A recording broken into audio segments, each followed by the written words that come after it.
Bien,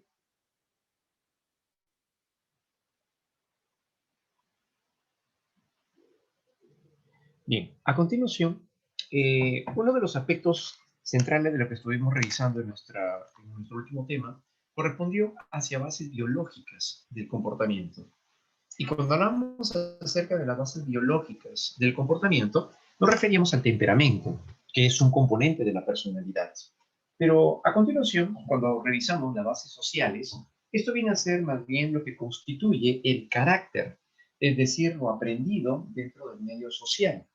Y es aquí donde las normas, las reglas, las costumbres van a llegar a transmitirse, y esto es lo que va a llegar a centrar también rasgos, va a determinar ciertos rasgos de personalidad. Es esto a lo que se le llama, por ende, el proceso de socialización.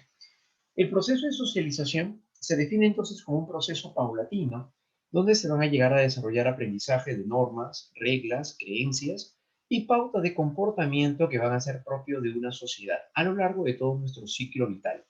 Es por eso que los primeros encuentros que tenemos con la familia es aquí donde nos enseñan normas y reglas para poder dirigir nuestro comportamiento. Y cuando llegamos a la escuela, se complementa. También asumimos responsabilidades y por otro lado nos enseñan valores. Todo esto es lo que va a permitirnos más adelante el desarrollo de un comportamiento autorregulado, porque a partir de las normas y las reglas, luego nosotros vamos a ser capaces de poder llegar a autodirigirnos, de poder también tomar decisiones. Esto lo hacemos en función a lo que hemos construido a partir de estos dos cardinales agentes, que vendría a ser en el caso de la familia y la escuela. Es aquí donde surgen también los llamados agentes de socialización. Los agentes de socialización van a ser aquellos medios, que incluye también personas, por las cuales van a transmitirse estas normas y reglas. Es aquí donde encontramos entonces a los agentes formales y los agentes informales. Estos primeros se les llama agentes formales porque van a llegar a ser agentes formativos. Y es aquí donde encontramos nuevamente a la familia y la escuela. Estas dos entidades son aquellos que se van a encargar de dirigirnos y para ello se plantean pues normas, reglas y sobre todo también un funcionamiento como parte del comportamiento, ¿no? Cómo nos autodirigimos. Eso va a llegar a ser precisamente uno de los puntos claves. Los agentes formales además presentan normas, presentan reglas y presentan jerarquías. Es por eso que en este sentido es donde encontramos normas y reglas que se establecen con respecto pues a la familia y la escuela, que luego, como habíamos mencionado, van a permitir nuestra autodirección. Además que, por otro lado, la familia y la escuela realiza también un seguimiento, ¿no? Claro.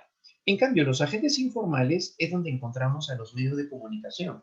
Nos referimos en este caso, pues, a las redes sociales, por ejemplo, donde podemos comunicarnos, podemos expresarnos, podemos señalar cómo nos sentimos, lo que pensamos, eh, pero por otro lado, es donde también se van a llegar a presentar el grupo de pares.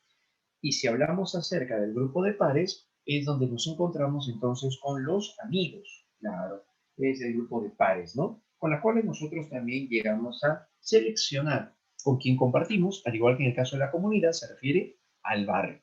Los agentes informales no adoptan un sentido propio de responsabilidad, mejor dicho, no adoptan una responsabilidad para con todos, efectivamente, no hay ello.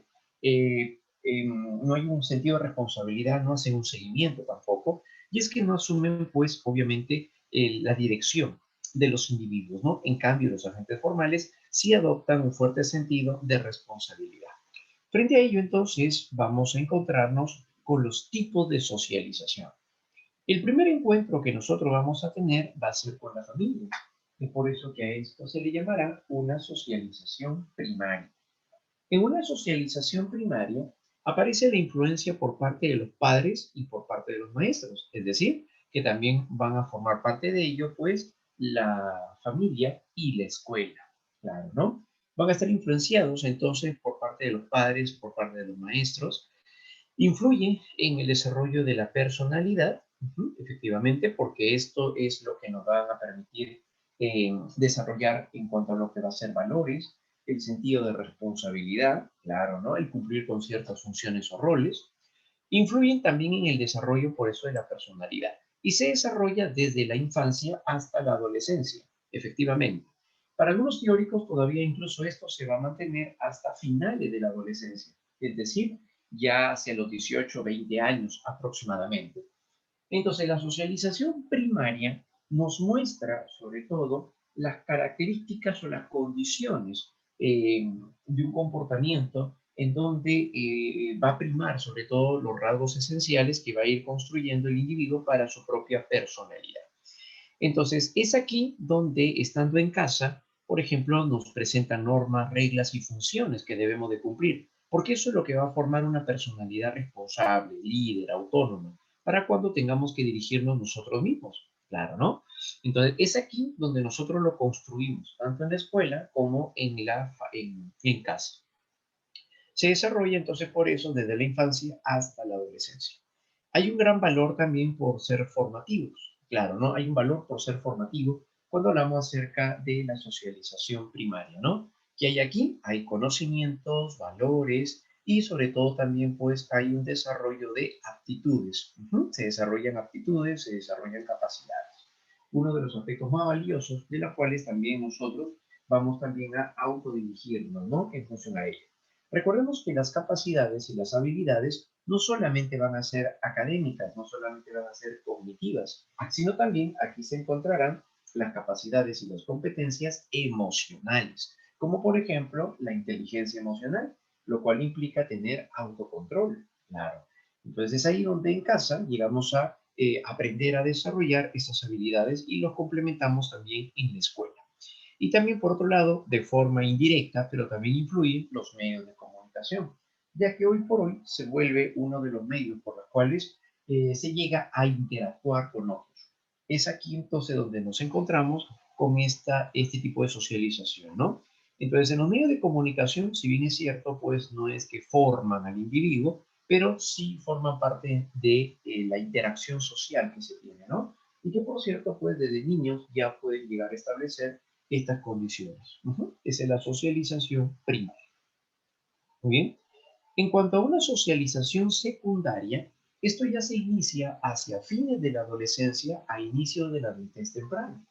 La socialización secundaria es una socialización que implica ya otro proceso de adaptación, pero sobre la base de lo que ya tenemos, es decir, sobre lo que hemos aprendido en casa, sobre cómo hemos aprendido a interactuar, a relacionarnos, a solucionar problemas, a tomar decisiones, a hacernos responsables de nuestras decisiones. Bueno, pues eso lo ponemos en práctica luego, ya de manera más independiente, como cuando estamos en la universidad, estamos estudiando o cuando estamos trabajando.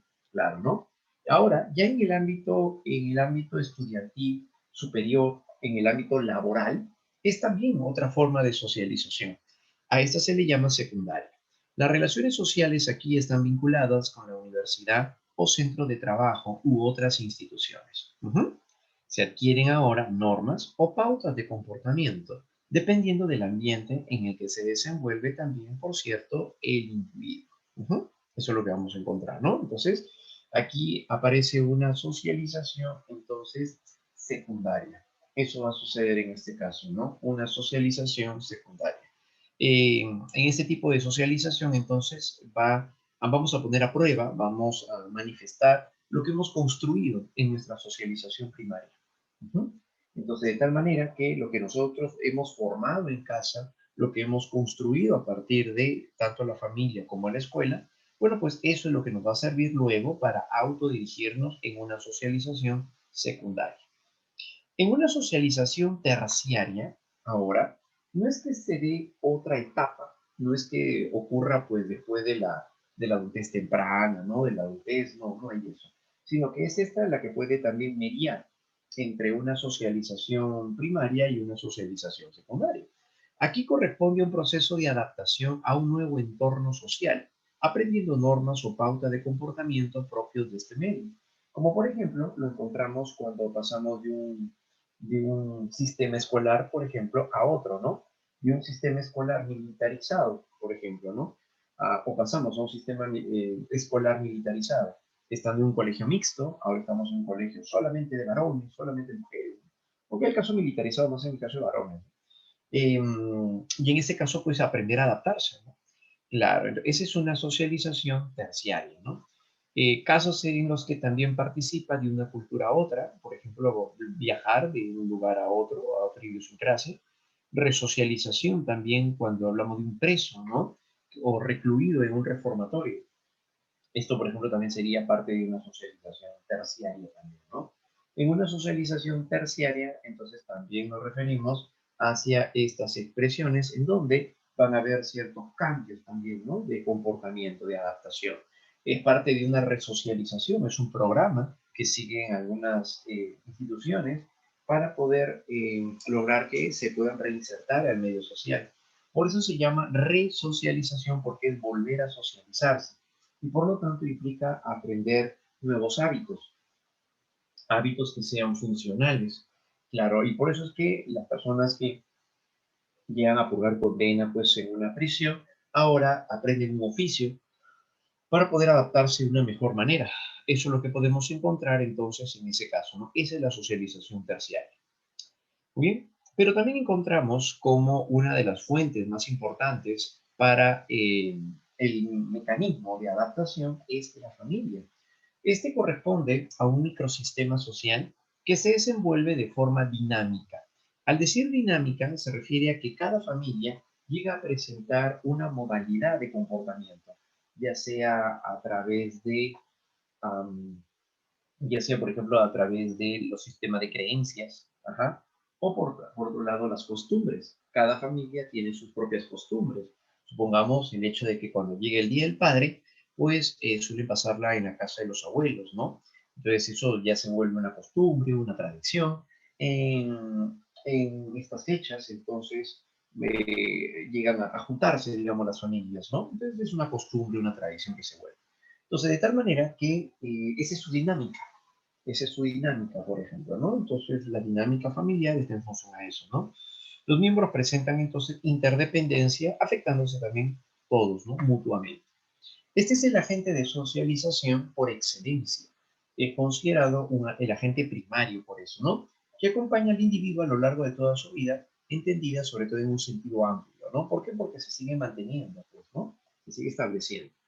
Entonces, es con la familia donde se forjan las características más representativas de nuestra personalidad. Por eso aporta significativamente a la construcción de la personalidad básica, pues instruye de manera formativa en actitudes, valores, hábitos, ideologías, entre otros. ¿Ya? Eso va a llegar a ser entonces cuando nos referimos acerca de la familia. Entonces la familia va a tener estas características sobre todo y que van a permitir pues ¿no? una adaptación del individuo, claro, ¿no? Van a formar entonces una personalidad a partir de los esquemas mentales que construimos. Y es que la familia se encarga de poder presentar estos esquemas. La manera como uno va construyendo estos esquemas, eso es lo que finalmente termina siendo nuestro sistema de autorregulación. Ujú. Pero es la familia quien la enseña, ¿correcto? Ahí aparecería entonces en ese caso, ¿no? La familia. ¿Y cómo puede llegar a presentarse en este caso? Bueno, pues vamos a llegar a considerar a partir de ello, ajá, vamos ahora a partir de ello a considerar los tipos de familia. Tenemos a continuación la familia nuclear, la que se constituye a partir de papá, mamá e hijos, donde los hijos pueden llegar a ser también adoptivos, pero igual viene a ser considerado una familia nuclear o familia elemental.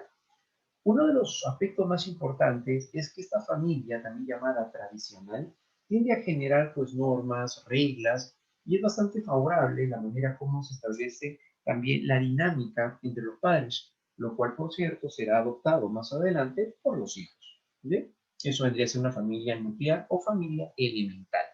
Los sistemas de comunicación deben de ser lo más adecuados también, ¿no? Para poder desempeñarse también de esta forma. Familia nuclear o familia elemental, ¿no? Es donde va a llegar a encontrarse pues todo ello. Papá, mamá e hijos, ¿no? Muy bien. Por otro lado, también tenemos a la familia extensa. La familia extensa. ¿Cuándo hablamos acerca de una familia extensa? La familia extensa, o también llamada aglutinada o ampliada, es cuando los miembros de una familia nuclear amplían el número de integrantes, como por ejemplo los tíos, los primos, los abuelos o viceversa. ¿Por qué? Porque en este caso también puede ser que los abuelos reciben la visita del hijo con la nuera y a lo mejor pues no deciden convivir juntos durante un tiempo. Eso se convertiría también en una familia extensa. ¿Bien? Entonces, de esta manera es cuando se amplía el número de miembros. La parte favorable de una familia extensa es cuando pueden llegar a presentar una mayor sostenibilidad a nivel afectivo. Ante la ausencia de los padres por ámbitos laborales, los abuelos llegan a ser un buen continente emocional o afectivo. Entonces, eso también es favorable, por supuesto. La parte negativa puede ser tal vez el manejo disciplinario, por las cuales las generaciones pueden llegar a presentar allí cambios. El abuelo sugiere que se eduque de una manera, papá lo hace de otra forma con mamá. Entonces, pueden haber también diferencias hacia ello. Dos, el hacinamiento.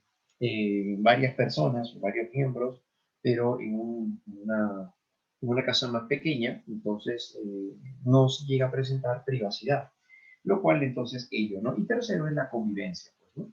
La convivencia, ya que al momento de encontrarse también, pues, familias, en este caso juntos, pero tienen cada uno su forma dinámica de proceder, ¿no? Tienen su propia dinámica.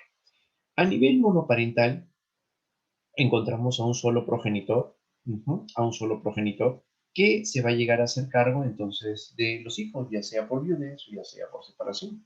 Entonces, ahí tenemos a un solo progenitor, ¿no? Ya sea por separación, ya sea por divorcio, hacia divorcio o viudez, allí encontramos entonces a la familia monoparental, ¿verdad? Allí encontramos entonces a la llamada familia pues monoparental. Ujú.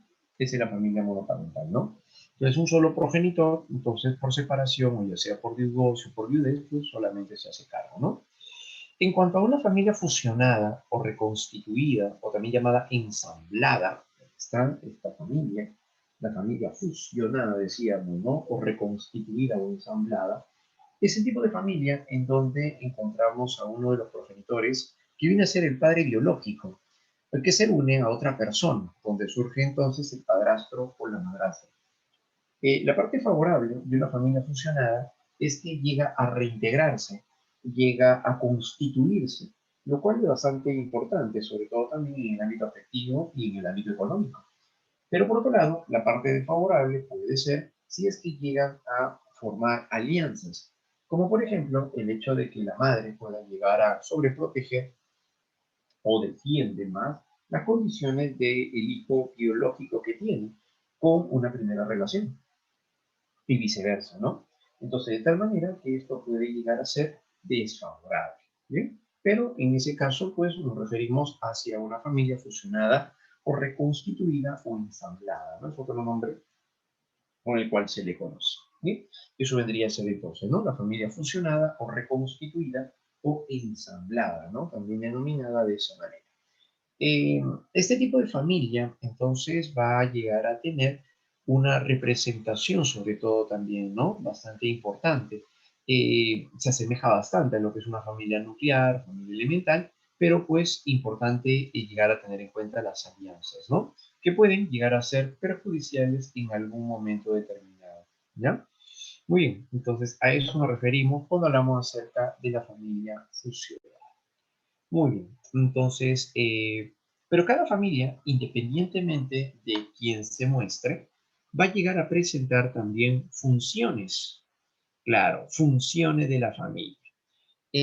Las funciones van a ser las tareas, o incluso para algunos teóricos, también considerado como las obligaciones que tiene la familia, ¿no?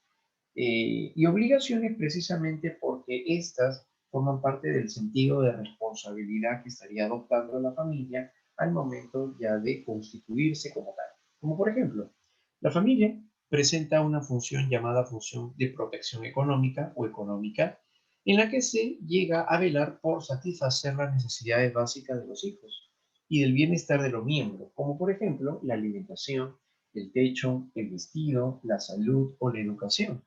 Entonces es aquí donde los padres llegan a satisfacer estas necesidades. Ujú.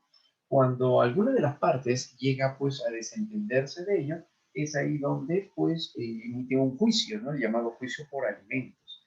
Claro, ¿no? Y esto se puede llegar a dar porque precisamente no se está cumpliendo con esta responsabilidad, que como dijimos, pues es propio de los papás, pues, ¿no? Su función, su rol, y por otro lado también su obligación, ¿no?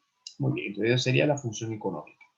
En la función educativa consiste en llegar a transmitir normas, transmitir reglas, pero también, por otro lado, está encaminado hacia el hecho de desarrollar un comportamiento guía.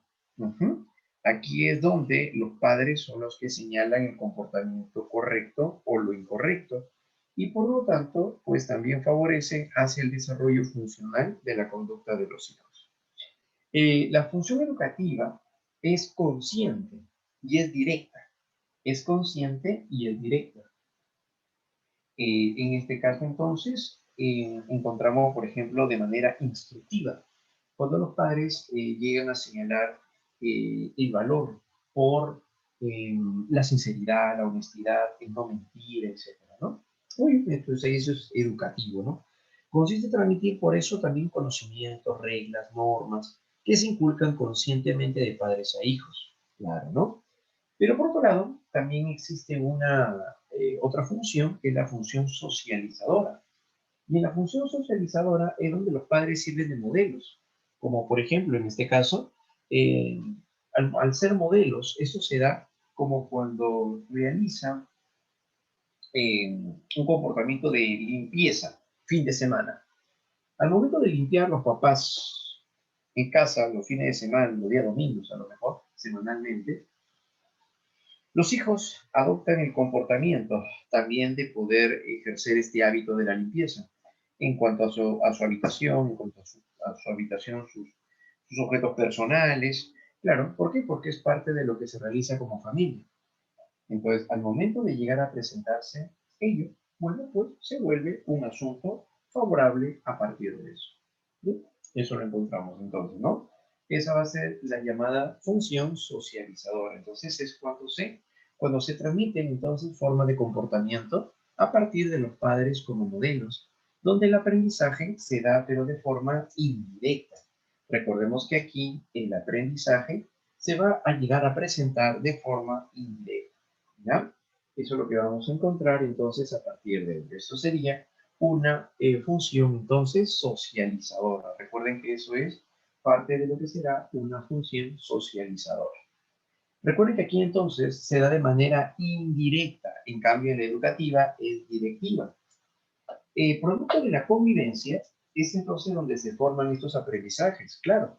Incluso las reacciones que tenemos, probablemente en casa notamos de que la forma como reacciona mamá cuando se enoja, a lo mejor uno de los hijos tiende a reaccionar de la misma manera.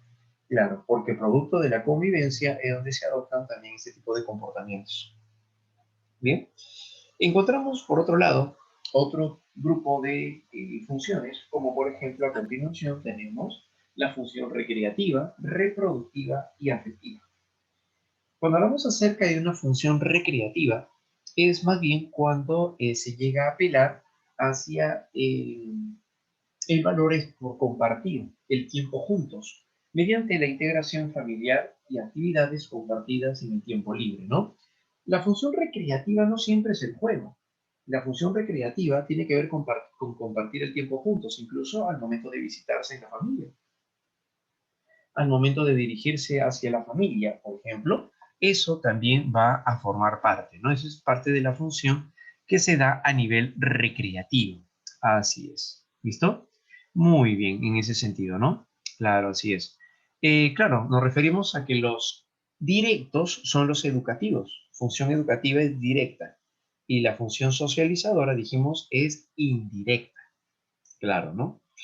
Muy bien. Entonces, eso es lo que vamos a encontrarnos con ello, ¿no? Las funciones en este caso. Bien, la función recreativa, además, también favorece, porque a través de ello es que se presenta el vínculo emocional. Otro de los elementos que también favorecen es que a través de esta salida, de este compartir el tiempo juntos, favorece hacia los mecanismos de estabilidad, ¿ya? En la función reproductiva, corresponde más bien hacia la perpetuación de la especie, ujú, asumiendo libertad y responsabilidad. Significa que también dentro del campo de la familia se le va a dar valor a poder llegar a tener hijos y obviamente puede llegar a hacerse cargo de ellos, ¿no? De manera libre y responsable. Esa es la función reproductiva, ¿no? Corresponde entonces a la perpetuación de la especie, asumiendo por ello entonces libertad y responsabilidad. ¿Ya? Muy bien, eso parecería, ¿no? Y finalmente tenemos la función de la familia, que se considera la más significativa, porque se podrá llegar pues a cubrir las necesidades económicas, ¿no? ¿Sí? Por otro lado, la función educativa, pero lo otro es algo bastante relevante que va a repercutir muy notoriamente en el desenvolvimiento del individuo, en la formación de una personalidad. ¿Cuál es? La función afectiva. Es la valoración por el cariño, el respeto y la aceptación, promoviendo así el sentido de autorrealización de los miembros. En este caso, la función afectiva implica la parte del trato, cómo interactuamos con otras personas, de los miembros, el sistema de comunicación que tenemos. Todo ello también va a llegar a ser importante para el desarrollo de una personalidad. ¿Bien? Entonces, esa es la función afectiva, ¿no? Y se ve expresada en los gestos, las palabras, conductas en el trato propiamente dicho, como decíamos. Esa viene a ser entonces la función afectiva. Esa será la función afectiva. ¿Sí? Y se considera, como habíamos dicho, la más significativa. Claro, ¿no? Esta será entonces la más significativa, ¿ya? Al ser la más significativa, entonces esta es la que va a tener un gran realce, un gran impacto para el desarrollo, entonces, de lo que nosotros vamos a llegar a manifestar o expresar también en nuestro comportamiento. ¿Bien? Función afectiva, entonces, ¿no? Por otro lado, también tenemos a los estilos de crianza, ¿no? Claro, vamos ahora a los estilos de crianza. Los estilos de crianza vienen a ser ahora las formas con las cuales se van a llegar a transmitir estos mensajes, cómo es que se van a llegar a aplicar la satisfacción o cómo se van a pretender satisfacer, perdón, las necesidades, eh, cómo se cumplen las funciones que hemos visto hace un momento. Entonces, en este caso, esto es algo bastante peculiar, ya que esto también vino en pregunta de examen de admisión en el último repertorio de examen vino bases sociales, ¿no? Y en este caso tenemos algo bastante singular. Tenemos a los autoritarios, ahí está, ¿no? Estilo de crianza. El estilo de crianza autoritario es aquel que se caracteriza porque en este caso afirma, ¿no? Su mensaje, ¿cuál es? Es así, porque he dicho y punto. Entonces, aquí es donde se ejerce una supervisión muy fuerte y la ternura queda restringida. En casos extremos puede volverse abusivo, se imponen las normas y existe una autoridad represiva. Significa entonces que acá los padres tienen a imponer las normas y las reglas y sobre todo tienen a presentar eh, la amenaza. Pueden llegar a actuar de manera violenta o abusiva, por eso menciona, ¿no? Claro, ¿no? Entonces, ¿qué tipo de hijos genera? Consecuencias. El tipo de hijos que puede llegar a generar son niños con tendencia a no hablar de sus preocupaciones con sus padres. Tienden, por ejemplo, a mentir, hay una fuerte tendencia a mentir, y por ende son más influenciados por los amigos también, ¿no? Es decir, al no sentirse escuchados en casa, porque todo es restricción, entonces prefieren ampararse en las relaciones amicales. Ujú. Tendencia también a ser rebeldes o sumisos y con problemas alimenticios, ¿no? Eso también encontramos. Ahí está, ¿no? Característica, mucha exigencia o mucho control y hay poco afecto. Entonces son los que están siempre pendientes lo que hagan los hijos, su desenvolvimiento, pero por otro lado también tienden a efectuar pues un comportamiento disfuncional de esta manera. Ujú. Mucha exigencia, como dijimos, pero hay también pues poco afecto, ¿no? Ajá, de esa manera. Padres autoritarios. En el estilo permisivo, en el estilo permisivo, El mensaje psicológico de estos padres es, haz lo que tú quieras, niño lindo, ¿no? ¿Qué significa? Pues el hecho de llegar a darle poder a los hijos. Y los hijos son los que no tienen aún el control de lo que se les encomienda. Por lo tanto, tienden a tomar malas decisiones, claro. Y aquí los padres tienden a sobreproteger. A eso es a lo que se refiere cuando hablamos acerca de mucho afecto. El afecto aquí va a llegar a estar representado a través de la sobreprotección, a través de aceptar la responsabilidad de los hijos por parte de los padres. Ujú. Entonces, no hay constancia en la aplicación de normas de disciplina y de control. Se aceptan entonces todos los deseos e impulsos de los niños. Los niños más propensos a están de sufrir una depresión o sufrir de depresión, tendencia también a consumir drogas, incursionar en la delincuencia y sobre todo también pues la promiscuidad. Y sobre todo también pues en cuanto a la promiscuidad. Entonces eso es lo que va a suceder en ese sentido, ¿no? ¿Sí? Hay poca exigencia y hay mucho afecto. Por eso afecto entre comillas, ¿no? Poca exigencia porque no hay normas disciplinarias. A las finales los hijos eligen, deciden por encima de los papás.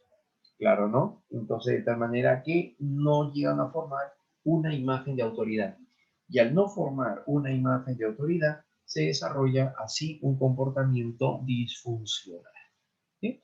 Entonces, eso es lo que va a suceder en este caso, ¿no? ¿Sí? Poca exigencia y hay pues también mucho afecto, ¿no? Pero representado como lo hemos señalado. En el estilo de crianza desapegado, ¿ya? En el estilo de crianza desapegado, se le llama también negligente. Es aquí donde el mensaje psicológico es, ese no es mi problema. Se refiere a los padres que pueden llegar a dedicarse más hacia el ámbito laboral y poco se vinculan emocionalmente con los hijos. Ujú. Es más, derivan la responsabilidad a otros, como por ejemplo los abuelos. Estos padres carecen de un compromiso necesario para con sus hijos y la supervisión está ausente. Existe mayor preocupación por el aspecto laboral y son llamados también desvinculados. Ujú.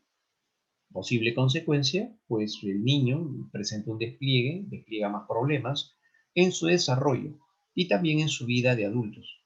Tienen poco control de sus emociones y se les hace difícil también formar y mantener relaciones saludables, además de tender también hacia la indiferencia. Claro, ¿no? Entonces, cuando ellos no han presentado un aporte afectivo, tienden a mostrarse también indiferentes. Por eso decíamos que la función afectiva llega a ser una de las más significativas. ¿Bien? Eso es en el caso del desapegado o negligente, ¿no? Donde hay poca exigencia o poco control y hay poco afecto. Y hay poco afecto, ¿ya? Se da entonces en este caso. Muy bien. Pero finalmente tenemos al considerado mejor estilo de crianza, llamado democrático o también llamado autoritativo. Recordemos que el autoritativo es por el otro nombre con el cual se le conoce al estilo democrático. Aquí se obedecen sobre todo también las normas y las reglas, luego también de ser explicados, es decir, no es una imposición, sino se explica el por qué es lo más conveniente. ¿Ahora entiendes por qué es tan importante que obedezcas las reglas? Suelen ser padres muy afectuosos que ejercen un control moderado y favorecen también hacia las habilidades sociales. Claro, ¿no? Acostumbran a acompañar las exigencias con razones y respetan la independencia de los hijos. Y los padres democráticos se van a caracterizar ahora porque van a llegar a utilizar sobre todo también recursos significativos para poder adaptarse y acomodarse de la mejor manera. Aquí existe una autoridad recíproca, libertad con normas y se utiliza también el estilo de comunicación asertivo. Eso es lo que va a suceder entonces en este caso, ¿no? Van a ser entonces más asertivos, claro que sí, porque son los que se van a poner en el lugar de la otra persona, van a compartir con esta otra persona su forma de ser, ¿no? El comportamiento que expresa. Los democráticos entonces van a presentar una autoridad también recíproca porque ambos padres van a ser los líderes. No hay entonces una imposición. En el estilo democrático, los niños son más adaptables como consecuencia, son más independientes, operadores, menos susceptibles a la presión negativa de un grupo, saben escoger buenos amigos, desarrollan una autoestima adecuada y son decididos también, más responsables y respetan a los demás.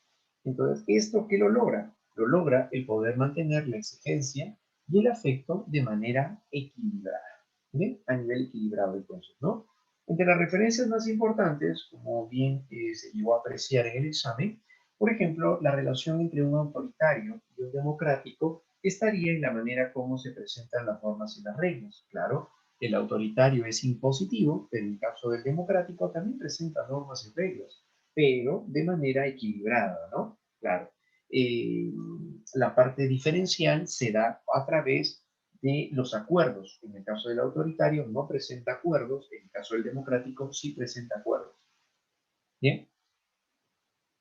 En cuanto hacia la medida de libertad, cuando se relaciona con el permisivo, el democrático, es el que llega a presentar libertad, pero con normas, libertad con reglas, y pone en claro el aceptar la responsabilidad de las decisiones que se toman. Las decisiones que se toman. Desde el punto de vista más bien permisivo, presenta una libertad pero sin límites. Se presenta una libertad pero sin límites, lo cual hace entonces que también el comportamiento se vuelva disfuncional al momento de pretender tomar decisiones. ¿Bien? Eso encontramos entonces en los llamados estilos de crianza, ¿no? Por eso entonces en Profe, este último, el democrático, presenta exigencia y afecto equilibrado, ¿no? Por lo cual aparece la exigencia suficiente, pero también la medida de expresión del afecto de esa misma forma, ¿no? En las manifestaciones sociales tenemos a continuación, cuando hablamos acerca de las manifestaciones sociales, profe, hablamos disculpe ahora una pues del pregunta. apego. Claro, ¿no? Hablamos ahora del apego. El apego viene a ser el vínculo psicológico, el vínculo afectivo entre el infante y el cuidador.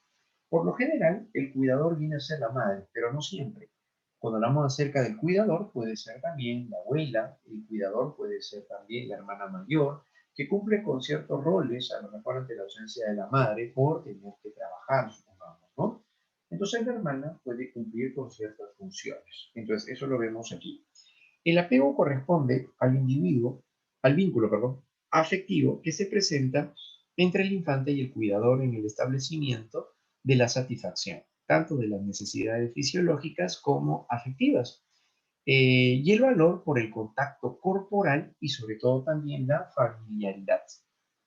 Y por otro lado también, cuando se habla acerca de la familiaridad. ¿Bien? Eso es en relación entonces al apego, ¿no? Entonces el apego va a tener implicancias muy interesantes, ¿no? Por supuesto, ¿no? Porque esto es lo que va a llegar pues a caracterizar pues al individuo, ¿no? Y cómo se va a ir manejando más adelante en el futuro. ¿Por qué? Porque el apego también participa directamente hacia las formas de respuesta que vamos a tener con las relaciones interpersonales. Si somos de las personas que es poco tolerante, bueno, pues esto también se va a ver reflejado, claro, ¿no? Cuando somos poco tolerantes. Por ejemplo, también a la frustración, de alguna manera. Claro, ¿no? Entonces, eso tiene que ver con el apego. De esta manera, cuando el cuidador llega a cumplir con satisfacer las necesidades del infante, este va a llegar a desarrollar un fuerte sentido de seguridad en sí mismo, a lo que se llama apego seguro. ¿Qué generará entonces? Genera una personalidad con confianza, con estabilidad o ajuste al medio. Cuando el pequeño llora, mamá se acerca, lo calma y le da de lactar, por ejemplo, ¿no? El contacto físico es muy importante, el contacto corporal. El pequeño se sosiega, se calma y encuentra la seguridad. Entonces, eso es lo que poco a poco va a ir favoreciendo, obviamente, también en el desempeño del individuo. Genera entonces confianza, adaptabilidad o ajuste al medio, así como también la autorregulación, así como el sentido de autorregulación. ¿Ya? Eso es lo que va a pasar entonces cuando hablamos acerca del apego seguro. ¿Ya? Eso será entonces en el caso del apego seguro. En el caso del apego inseguro, ¿qué va a llegar a ser en el caso del apego inseguro? En el caso del apego de naturaleza insegura, el apego inseguro, esto ocurre más bien cuando los padres no satisfacen las necesidades de los hijos. al no satisfacer las necesidades de los hijos, en el caso del apego inseguro, entonces estos llegan a ser desequilibrados en el ámbito emocional, no llegan a establecer una adecuada estabilidad afectiva. Genera entonces desconfianza frente al medio y también hacia sí mismos, ansiedad y desequilibrio afectivo por eso mismo, ¿no? Entonces, el apego inseguro ocurre cuando al pequeño no han llegado a satisfacer sus necesidades y pierde el control al momento de pretender establecer una regulación en su comportamiento, una estabilidad, sobre todo también de tipo emocional. Eso entonces es lo que lo va a llegar también pues a caracterizar, ¿no? El apego inseguro entonces tiende a generar más bien dependencia. Ujú. El apego inseguro tiende a generar inestabilidad emocional, crisis afectivas continuamente, ¿no? Claro, aquí están las personas que pueden llegar a presentar siempre la necesidad de estar con alguien, la necesidad de estar acompañados, no pueden establecer una convivencia con ellos mismos. Eso sería un apego inseguro. Muy bien. Cuando hablamos acerca de las actitudes, a continuación es otra de las manifestaciones sociales. Las actitudes van a llegar a ser ahora una predisposición, van a ser consideradas en sí una predisposición. Y va a ser una predisposición, cuando hablamos acerca de las actitudes, va a ser una predisposición hacia las inclinaciones favorables o desfavorables, de aceptación, rechazo o inclinación neutral hacia algo o hacia alguien, algún evento o alguna situación. Claro, ¿no? Eso va a llegar a ser entonces también las actitudes. Las actitudes van a ser entonces una predisposición entonces hacia algo, ¿no? Favorable o desfavorable. Por ejemplo, las personas que tienden a gustar de realizar actividades deportivas. Bueno, son personas que presentan una actitud favorable hacia el deporte. Puede haber una actitud desfavorable, rechazo hacia la corrida de toros, rechazo hacia la violencia a la mujer. Eso vendrían a ser ahora, pues, actitudes desfavorables, ¿ya? Muy bien. Entonces, de esta manera, cuando hablamos acerca de las actitudes, entonces, corresponde a una predisposición y que éstas se forman a nivel social y constituyen aspectos afectivos, cognitivos y comportamentales. Son los componentes de las actitudes. Por ejemplo, una persona que tiende a llevar una vida saludable piensa que hacer deporte es algo bueno para la salud. Eso es el componente cognitivo. En su actitud favorable hacia el deporte, entonces esta persona llega a considerar que hacer deporte es bueno para la salud. ¿Sí? Es la parte cognitiva, es lo que piensa la persona. A nivel afectivo, componente afectivo, nos referimos a continuación a lo que siente. Está referido ahora hacia las experiencias de aceptación, placer, alegría, orgullo o rechazo, también como cólera o ira, ¿no? O sea, hay aceptación o rechazo. Las personas que tienen una actitud favorable hacia el deporte van a mostrarse entonces con un componente afectivo, claro, ¿no? De aceptación. Pero si nos referimos más bien hacia un componente afectivo de rechazo, eso ocurre, por ejemplo, cuando reaccionan de manera impulsiva. Claro, ¿no? Cólera, ira, vergüenza, por ejemplo, ¿no? Eso es lo que va a ocurrir entonces también dentro de este medio. Ujú. Claro, ¿no? Hay personas a lo mejor que pueden sentir entonces desagrado, reacción contra la violencia de la mujer, ¿no? Listo, por ejemplo, eso vendría a ser un componente afectivo. Referido a las experiencias de aceptación, entonces, ¿no? O de rechazo. En este caso, si alguien tiene una predisposición favorable hacia el deporte, presentará aceptación, alegría, placer cada vez que practica deporte, ¿no? El componente comportamental se refiere a lo que hace la persona.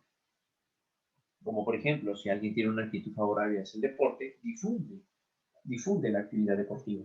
Ese es el componente comportamental, referido entonces hacia las acciones o la toma de decisiones, que va acorde con la aceptación o el rechazo. Claro, ¿no? Que va acorde con la aceptación o el rechazo. ¿Ya?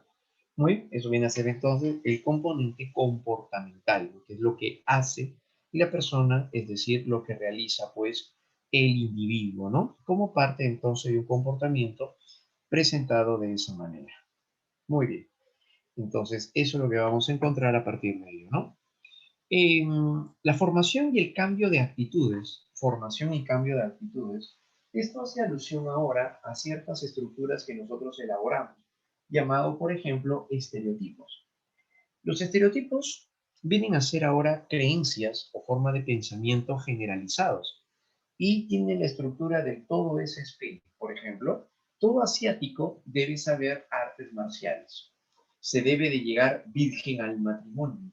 Los ingenieros son muy inteligentes. Todos los ingenieros son muy inteligentes. Todos los asiáticos saben artes marciales. O sea, es una generalización. ¿Bien?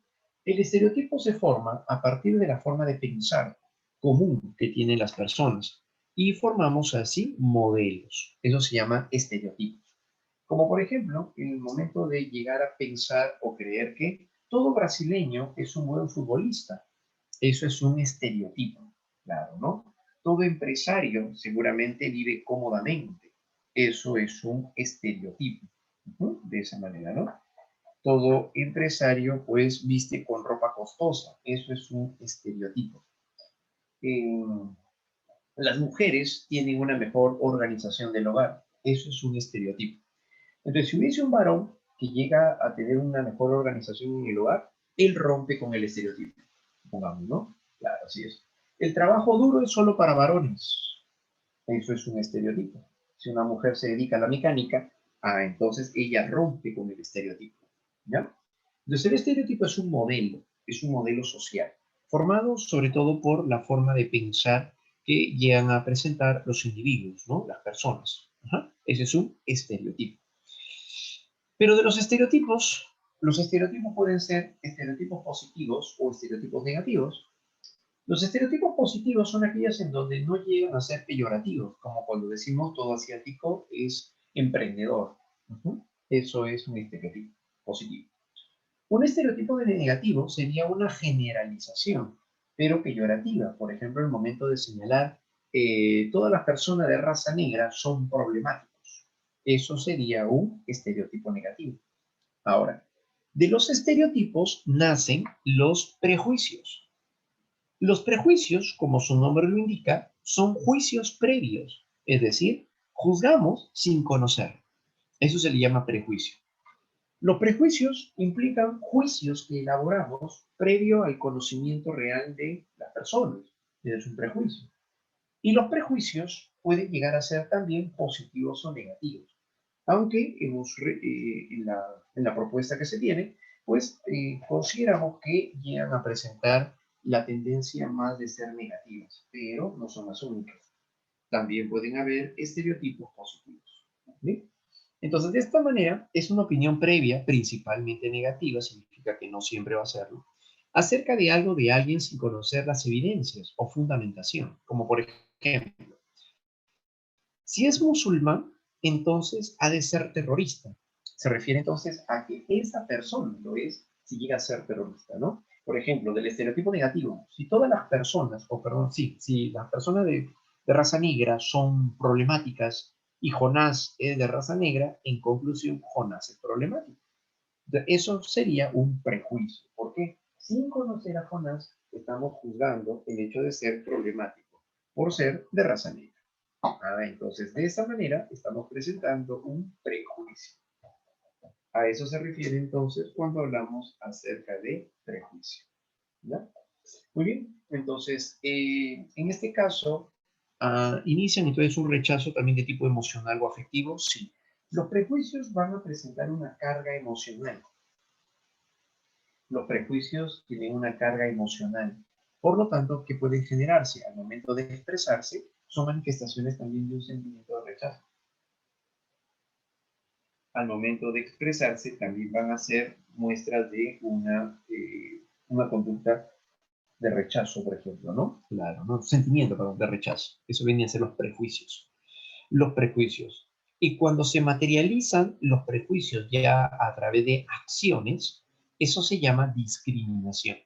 En este caso, entonces, corresponde al acto desigual de diferenciar, excluir o restringir a una persona por su raza, color, ascendencia u origen étnico, como cuando se impide la entrada de personas de raza negra a un establecimiento, por ejemplo, ¿no? Continuando con nuestro ejemplo. Los prejuicios raciales, entonces, conllevan a una discriminación, claro, ¿no? Entonces, en este caso, se prohíbe el ingreso a personas de raza negra, por ejemplo. Esa preferencia que se pueda tener por otro grupo, esa diferenciación o un acto desigual, ¿no? Del trato, no se le trata de la misma manera, con los mismos privilegios, esa es una discriminación. Esto corresponde por eso a la consecuencia conductual del prejuicio. Eso más bien va a corresponder hacia la consecuencia conductual del prejuicio.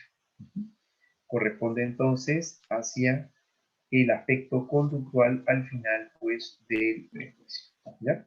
Muy bien, ¿cómo lo vamos a llegar a presentar? ¿Listo? Ahora, la característica también de estas formas de manifestaciones sociales es que todas ellas van a llegar a ser muestras, van a ser expresiones de un desequilibrio que se pueda llegar a presentar en las relaciones sociales. Esa es la idea, ¿no? La forma de equilibrio que se pueda llegar a presentar en el trato es lo más significativo. Pero las disfunciones, como en este caso, van a llegar a ser formas en donde se delimita la condición. ¿Ya? Bueno, pues eso es lo que vamos a encontrar, pues, a raíz de ello, entonces, ¿no? Claro. ¿Listo? Muy bien. Eso es lo que vamos a presentar. Muy bien, jóvenes. A continuación, vamos a ver en ese sentido. ¿Listo? ¿Alguna pregunta dentro de lo que hemos ido revisando? Dentro de lo que corresponde a... ¿Cómo se puede que puedo poner más pobre cuando vende sus cosas? Yo los revendí a 20 soles. Muy bien. Me compraron ¿Alguna entonces y yo creo que me pregunta regalaron que tengan para matar. en consideración dentro de lo que hemos ido revisando? No, quería, pero ya no aguantaba, ¿no? Esta hueá me viene. Chao, Para ¿ya? eso, ¿Ya? dejamos ahí Ahí, pastilla, que baje ya. el Pastilla, ahora no vaya. Ya, está bajando. Está infectado, que está bueno, infectado, era el el golpe. trato de lo que va a llegar a suceder aquí, el trato se refiere sobre todo, bueno, sí, el manejo, ¿no? Cómo se presenta el desarrollo o el desenvolvimiento, ¿no? Claro, el trato vertical se refiere a la forma dictatorial muchas veces, en el caso del estilo de crianza autoritario. Claro, ¿no? Los autoritarios, por ejemplo, van a llegar a ser, van a tener, mejor dicho, un trato vertical. Un trato vertical se refiere a un trato en donde se llega a presentar las imposiciones. Claro, donde se llegan a presentar las imposiciones, ¿no? Las normas y las reglas. Ese es el trato vertical. Y el trato horizontal se refiere a la manera de poder respetar las diferencias, como lo que se da en el democrático. Un democrático sí va a llegar a tener un trato horizontal, claro, ¿no? Porque es la manera de estableciendo ciertas Huerta, cerrá, tapa tu límites, micro, obviamente, porfa. ¿no? Huerta. Que se va a llegar a presentar en funcionamiento. Así es, ¿ya? Muy bien. ¿Qué pasó? ¿Tienen el micro abierto? A ver. Huerta, apaga tu micro, Huerta. Frank Huerta tiene el micro prendido. Por favor, tu micrófono. Bueno, a ver, el coordinador tendría que... No puedo desactivar acá.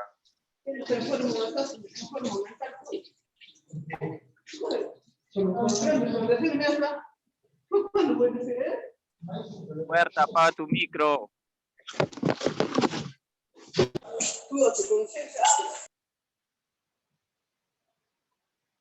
Ya, listo, parece que ya... Bien, ya solucionaron eso, ¿no? Ya, listo, muy bien, chicos. Entonces, eso es lo que va a suceder, ¿listo? Entonces, el trato vertical y el trato horizontal, como lo comentaba, lo que estaba preguntando, ¿ya? El trato vertical, entonces recuerden que eso se da con el estilo autoritario, o también se le llama estilo dictatorial, por si acaso con otros nombres también se lo menciona, ¿ya? Dictatorial, eso ocurre con el autoritario, porque impone las normas y las reglas, ese es un trato vertical. El trato horizontal se daría más bien con los democráticos, porque implicaría la forma en la cual todos pueden participar, todos tienen libertad para poder expresarse, claro, ¿no? A diferencia de un autoritario que impone las normas y las reglas, ¿ya? Listo, muy bien, chicos. Entonces, eso es lo que vamos a encontrar a partir de ello, ¿no? Muy bien, así es. Listo, listo, genial. Bien, dejamos ahí ahora la parte de bases sociales para dirigirnos hacia bases, perdón, en el ámbito de filosofía, hacia el pensamiento de Platón y Aristóteles. Nos vamos ahora hacia el periodo sistemático de la filosofía griega, ¿ya? Muy bien, chicos. A continuación, entonces, nos vamos con el periodo sistemático de la filosofía griega.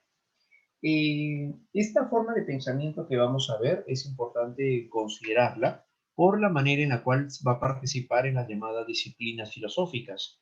Recordemos que hablar acerca de nociología, antropología filosófica, incluso política, estética, eso tiene que ver también con la propuesta de Platón y de Aristóteles. Por eso es que esto es una base, un saber previo para lo que es entender más adelante las disciplinas filosóficas. Bien, correcto. Entonces, cuando hablamos acerca del periodo sistemático de la filosofía, nos remontamos ahora hacia el siglo IV antes de Cristo.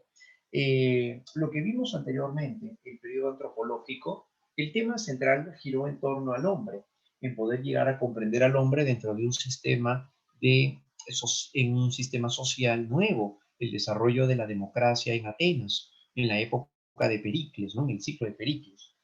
Sin embargo, ahora ya estando pues en el periodo sistemático, el interés es más de tipo ecléctico en el sentido de poder coger de varios temas.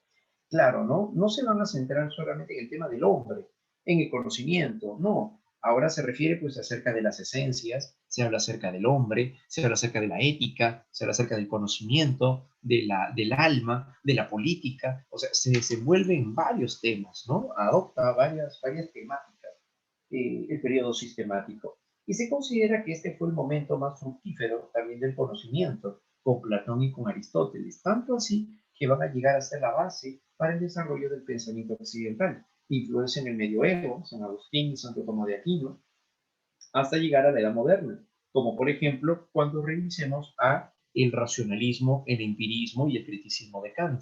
Entonces ellos tienen una base filosófica también en estos dos, ¿no? Entonces estos personajes van a ser pues la piedra angular del desarrollo del pensamiento occidental.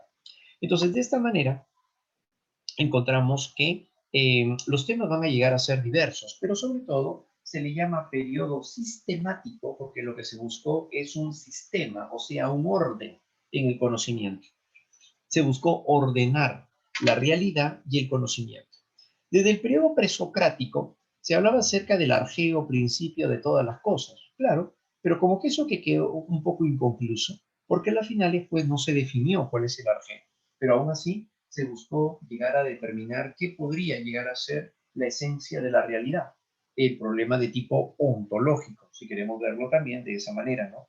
El problema se volvió más bien entonces de tipo ontológico, claro, ¿no? Y es aquí entonces donde se revisa durante este periodo ahora, ¿no? ¿Qué es lo que va a llegar a caracterizar en sí el fundamento de todas las cosas, el fundamento de la realidad? En este caso, entonces, los problemas que se van a atender, entre tantos que se vieron, fue el ser verdadero. ¿A qué le llamamos el ser verdadero de todas las cosas? Claro, hablamos acerca del alma, ¿sí? También hablamos acerca del alma, y si hablamos acerca del alma, pues se refiere hacia la naturaleza, lo que experimenta entonces el sujeto o el individuo. ¿Qué es lo que viene a ser el alma? ¿Es un agente que da vida a la materia, solamente eso? ¿O tiene o cumple algunas otras funciones, tal vez cognitivas, tal vez afectivas, que presenta el alma como cualidad? La virtud y el sentido del bien. ¿A qué se refiere? A que también se va a atender el tema de la moral. Y recordemos que Sócrates fue eudemonista, por ende también adopta ciertas conductas, ciertas explicaciones también eudemonistas. Pero ¿qué es ser feliz para Platón y qué es ser feliz para Aristóteles? Porque ambos también van a ser eudemonistas igual que Sócrates, solo que cada uno con sus propias versiones. Ajá. Eso es algo de lo que también vamos a ver en su momento. ¿Bien? Entonces, de esa manera vamos a encontrarnos con este periodo, además de las formas justas de gobierno, ¿no? Que como ya habíamos comentado, también se van a llegar a interesar por eso, ¿no? Formas justas de gobierno. Muy bien. Empezamos con el pensamiento platónico. El pensamiento platónico se conoció con el nombre de idealismo objetivo. El idealismo objetivo de Platón se va a llegar a centrar sobre todo en el hecho de poder llegar a considerar de qué manera es que se desenvuelve en sí la forma real de las cosas, el ser verdadero de las cosas. Platón consideraba de que el mundo material era un mundo engañoso. Nos referimos al mundo de las cosas. Y esto por la influencia de Parménides. Ajá. Entonces, de esta manera, Platón creía que el mundo sensible es un mundo engañoso, donde las cosas son solo apariencia, parecen ser, pero no son. Como por ejemplo, al momento de llegar a colocar una cuchara dentro de un vasito con agua, parece ver como si la cuchara se partiera en dos. Sin embargo, eso no sucede.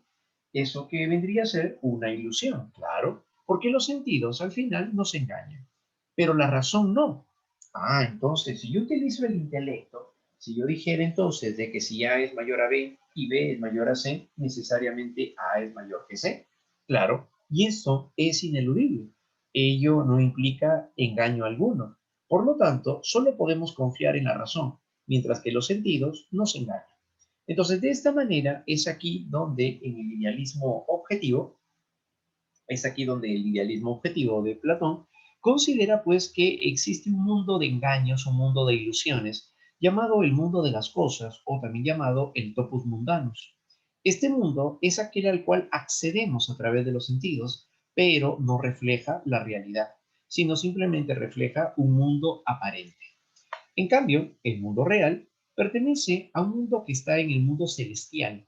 Allí es donde se encuentran los números y se encontraría también el alma, claro.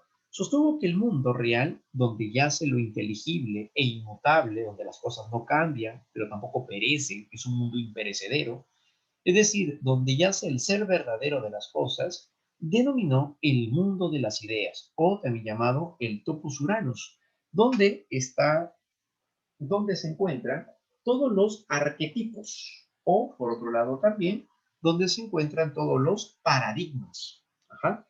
Ya Platón utilizaba este término de paradigmas para hacer referencia a los modelos universales, a los modelos universales. ¿Bien? Entonces, hablamos acerca del mundo de las ideas, pues, ¿no? Donde yacen los números e incluso donde yace el alma. Este mundo no podemos acceder a él a través de los sentidos. Por eso es que en el caso de los números no podemos ver un número 4, un número 9. No podemos captar a los números. Los números no perecen, no se desgastan, los números, ¿no? Pues los números son eternos, siempre han existido porque son esencia pura, por supuesto. Entonces las ideas es donde yacen las esencias puras de todas las cosas y el mundo sensible solo es un reflejo del mundo real. Para Platón, la palabra alude al aspecto intelectual o conceptual con algo que se presenta. No es nada que se vea con los ojos del cuerpo, sino con la inteligencia. Por eso le dice que se trata de un aspecto inteligible, es decir, asociado a la esencia misma. Claro, ¿no? Entonces, de esta manera, cuando hablamos acerca del alma, el alma va a ser el elemento que vivifica la materia, decía Platón, pero este solamente puede llegar a ser conocido mediante el intelecto, mediante el intelecto. Entonces, es por ello el valor en la cual se divide el mundo en dos, el mundo de las cosas y el mundo de las ideas. El mundo de las cosas es un mundo sensible al cual solo podemos acceder por eso a través de los sentidos, y el mundo de las ideas, que vendría a ser el mundo del intelecto. Y es aquí donde yace el ser verdadero de las cosas, por supuesto, ¿no? De la cual entonces podemos acceder, pero únicamente a través de la razón o a través del intelecto. ¿Bien? Es ahí entonces nos encontramos con este peculiar elemento, ¿no? Aspecto inteligible y naturalmente solo podemos acceder a través de la razón. En el mundo de las ideas yacen los arquetipos. Esta es una representación muy sencilla para poder comprender el mundo de las ideas, ¿no? De Platón. Cuando hablamos acerca lo que está hacia nuestra derecha, que vendría a ser el mundo del mundo sensible, esto corresponde al mundo material donde yacen elementos particulares, Como por ejemplo, hablamos de elementos concretos como un caballo de color marrón, un caballo de color negro, un caballo de color plomo. Pero esos caballos que estamos viendo, que son concretos, siguen siendo, a pesar de la diferencia de colores, razas, etcétera, siguen siendo caballos, porque pertenece a una sola idea, la idea de caballo. La idea de caballo es la esencia. Ahora, cómo se manifiestan de diversas formas en el mundo sensible, eso pertenece al mundo de las cosas, porque solo es un reflejo del mundo de las ideas. Aquí la influencia se da por parte de personajes como, en el caso de valorar el mundo de las ideas, es por la influencia de Parménides, mientras que a hablar acerca del mundo de las cosas como un mundo cambiante es por la influencia de Heráclito. Entonces, el mundo sensible es corruptible, múltiple y mutable, es móvil, presenta movimiento porque es mutable, corpóreo, extenso. En cambio, el mundo de las ideas es único, eterno, inmutable e imperecedero. Es además inextenso porque no tiene materia, porque no es material, y es universal. De esa manera. Entonces, en relación al conocimiento, ahora en relación al conocimiento, lo que captamos a través de los sentidos es a lo que se le llama opinión. Lo que captamos a través de los sentidos es a lo que se le llama opinión. Entonces, o doxa, ¿no? También llamado así. Entonces en este caso lo que uno ve, escucha, huele, toca, prueba, eso vendría a ser doxa. En cambio, el conocimiento al cual accedemos a través de la razón, eso va a llegar a ser más bien la episteme o el conocimiento pero de naturaleza científica. De esta manera, cuando hablamos acerca de el mundo inteligible, corresponde hacia la episteme, por lo que va a llegar a ser entonces la ciencia, ¿no? Claro, ¿no? El conocimiento más elevado al cual solo podemos acceder a través de la razón, ¿ya? Al cual podemos acceder, entonces dijimos, pero a través de la razón. Muy bien, entonces eso es lo que encontramos a partir de ello, ¿no? El doxa y hablamos acerca de la episteme, ¿no? Como elementos más importantes de lo que podemos llegar, pues, también a referir. ¿Bien? Entonces, estos aspectos van a ser cardinales, ¿no? Muy importantes, sumamente importantes, para comprender, entonces, bueno, pues también el manejo, ¿no? El desarrollo, en la cual, pues, vamos a ir presentando también este comportamiento muy significativo, ¿ya? Eso va a llegar a ser entonces, ¿no? Hablamos acerca de la ciencia y hablamos acerca de la opinión, o doxa, ¿bien? El mundo de las cosas y el mundo de las ideas. Recordemos que, además, cuando se habla acerca del idealismo objetivo, se le llama así porque las ideas existen independientemente de las cosas y de la mente del hombre. Es decir, eh, del hombre no depende la existencia de las ideas siempre han existido. Por eso se llama idealismo objetivo, porque es independiente. Entonces, de esta manera, al ser independiente, significa que se puede llegar a separar el alma del cuerpo. Sí, se pueden separar. Es por eso que en el mito del carro alado, para Platón, existe el áuriga, que es el que llega a controlar a los caballos, a dos caballos. Un caballo llega a ser de color negro, irascible, y otro de color blanco, pero que llega a ser más calmado y manso. Entonces, el caballo más irascible se aproxima hacia la tierra y el caballo más noble, pues se orienta hacia el cielo. Pero en un momento el auriga no puede controlarlos y por lo tanto entonces eh, se aproximan hacia la tierra, ¿no? Pero lo que ocurre es que al final en el hombre se presentan los apetitos, el alma racional, que es el auriga, el alma irascible, que vendría a ser el caballo negro, y el alma concupiscible, que vendría a ser el alma irascible, perdón, que es el caballo blanco, y el alma concupiscible, que es el caballo negro, donde estarían las pasiones, los impulsos y los deseos. Entonces, de esta manera, en el mito del carro alado, pues cuando representa las tres partes del alma, pero cuando el cuerpo muere, el alma ahora se libera y pretende regresar a su lugar de origen, es decir, al mundo de las ideas. Entonces, en este caso, el cuerpo y el alma se pueden separar, por supuesto. Cuando el cuerpo muere, el alma se eleva. ¿Por qué? Porque el alma es inmortal desde el punto de vista de Platón. ¿Bien?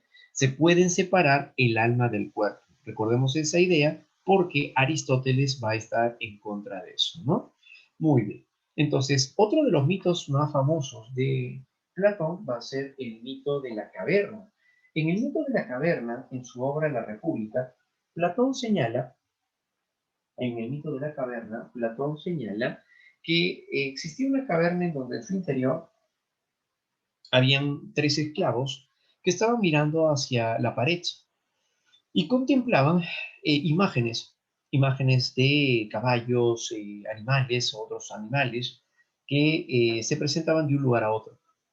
Ellos creían que lo que estaban viendo era real. Cuando uno de ellos decide sacarse los grilletes y va saliendo de la caverna a averiguar qué es lo que pasaba, y observa que lo que había pues era una gran fogata y habían personajes que paseaban imágenes. En este caso, lo que estaban viendo entonces los esclavos eran simplemente sombras, claro, que asumían que era algo verdadero, cuando en verdad no lo era. Eh, y lo que hace este esclavo, este prisionero, es salir de la caverna completamente y observa que la realidad es totalmente distinta a lo que ellos creían y lo que habían visto en el interior de la caverna. En ese caso, entonces, cuando regresa, le avisa a los otros dos esclavos que lo que están viendo no es real, no es cierto. Y ante su insistencia, lo que hacen es matar. Y es ahí donde termina, pues, el mito de la caverna, ¿no? Con un desenlace un poco macabro. Y lo que sucede en este caso es, ¿qué es lo que refleja el mito de la caverna?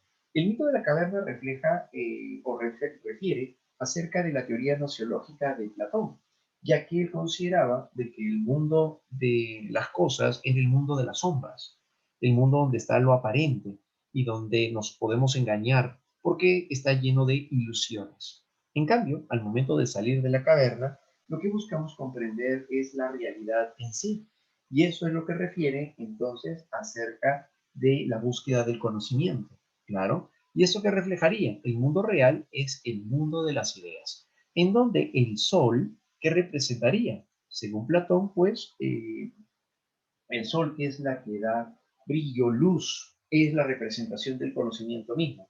Y por ende, en este caso, el sol representaría la idea del bien. Y Dios es la forma como se expresa, ¿no? No del punto de vista cristiano, obviamente, ¿no? Sino el logos universal, ¿no? Claro, así es. Entonces, de esta manera, al momento de llegar a la contemplación más elevada del conocimiento, para Platón vendría a ser la idea del bien. Es la idea más elevada de todas, conocida como la idea de las ideas, ¿no? Es la idea del bien. Ujú. Y por ende, pues tiene un fuerte sentido moral. Claro, ¿no? Por eso la expresión del comportamiento moral viene a ser la más elevada en sí de las formas de expresión que pueda llegar a tener, pues, el hombre. ¿Sí?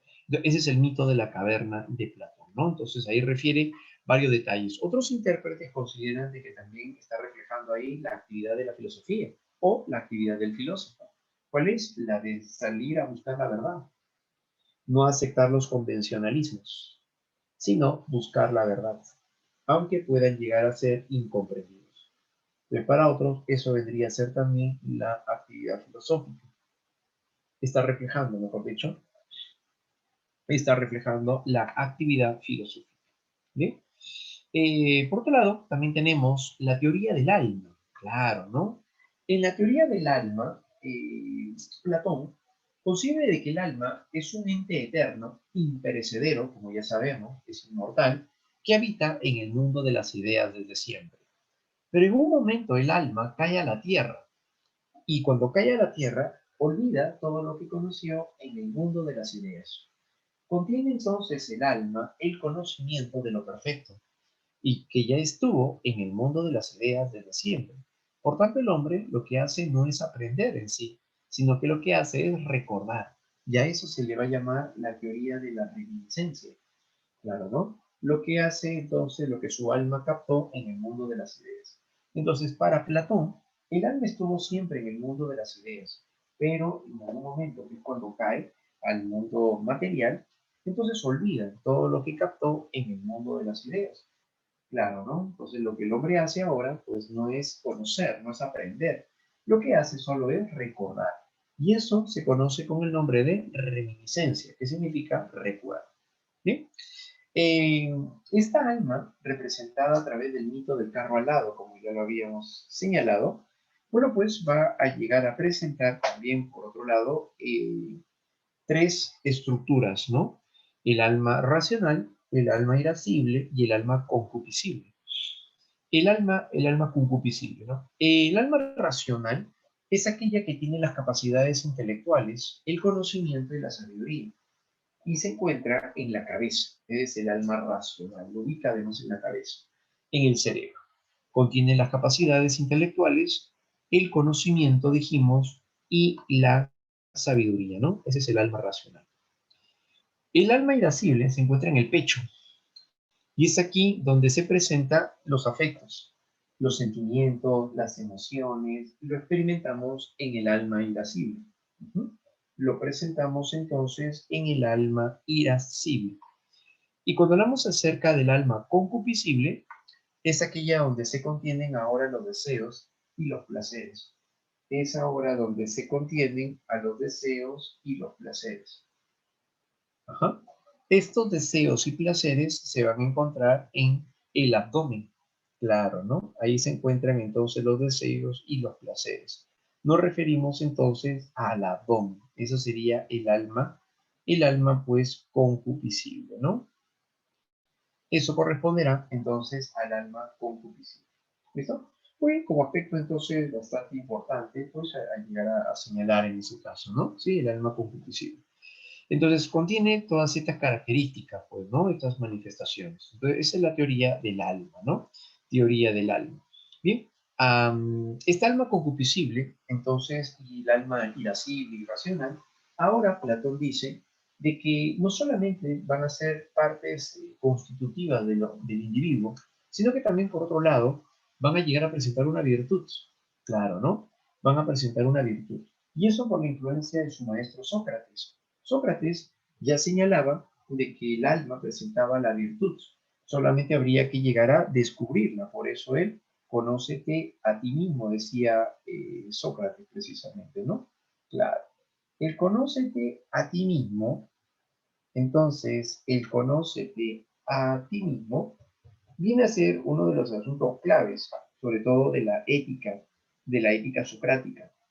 Y esto lo va a llegar a considerar, esto lo va a llegar a tomar en cuenta también Platón. Claro, ¿no? Es por eso que él consideraba ahora que cada parte del alma también podía llegar a manifestar también podría llegar a manifestar entonces eh, una expresión sobre todo pues basada en la virtud, ¿no? En el campo de la ética. Y es donde viene a continuación. Platón estuvo influenciado por Sócrates, así que también se enfocó hacia la perspectiva eudemonista y se buscaría la felicidad a través de la práctica de la virtud según cada parte del alma. Ah, entonces hablamos de virtud. Sí, ¿cuál será la virtud? El alma racional presenta como virtud en la capacidad de pensar antes de actuar. Claro, ¿no?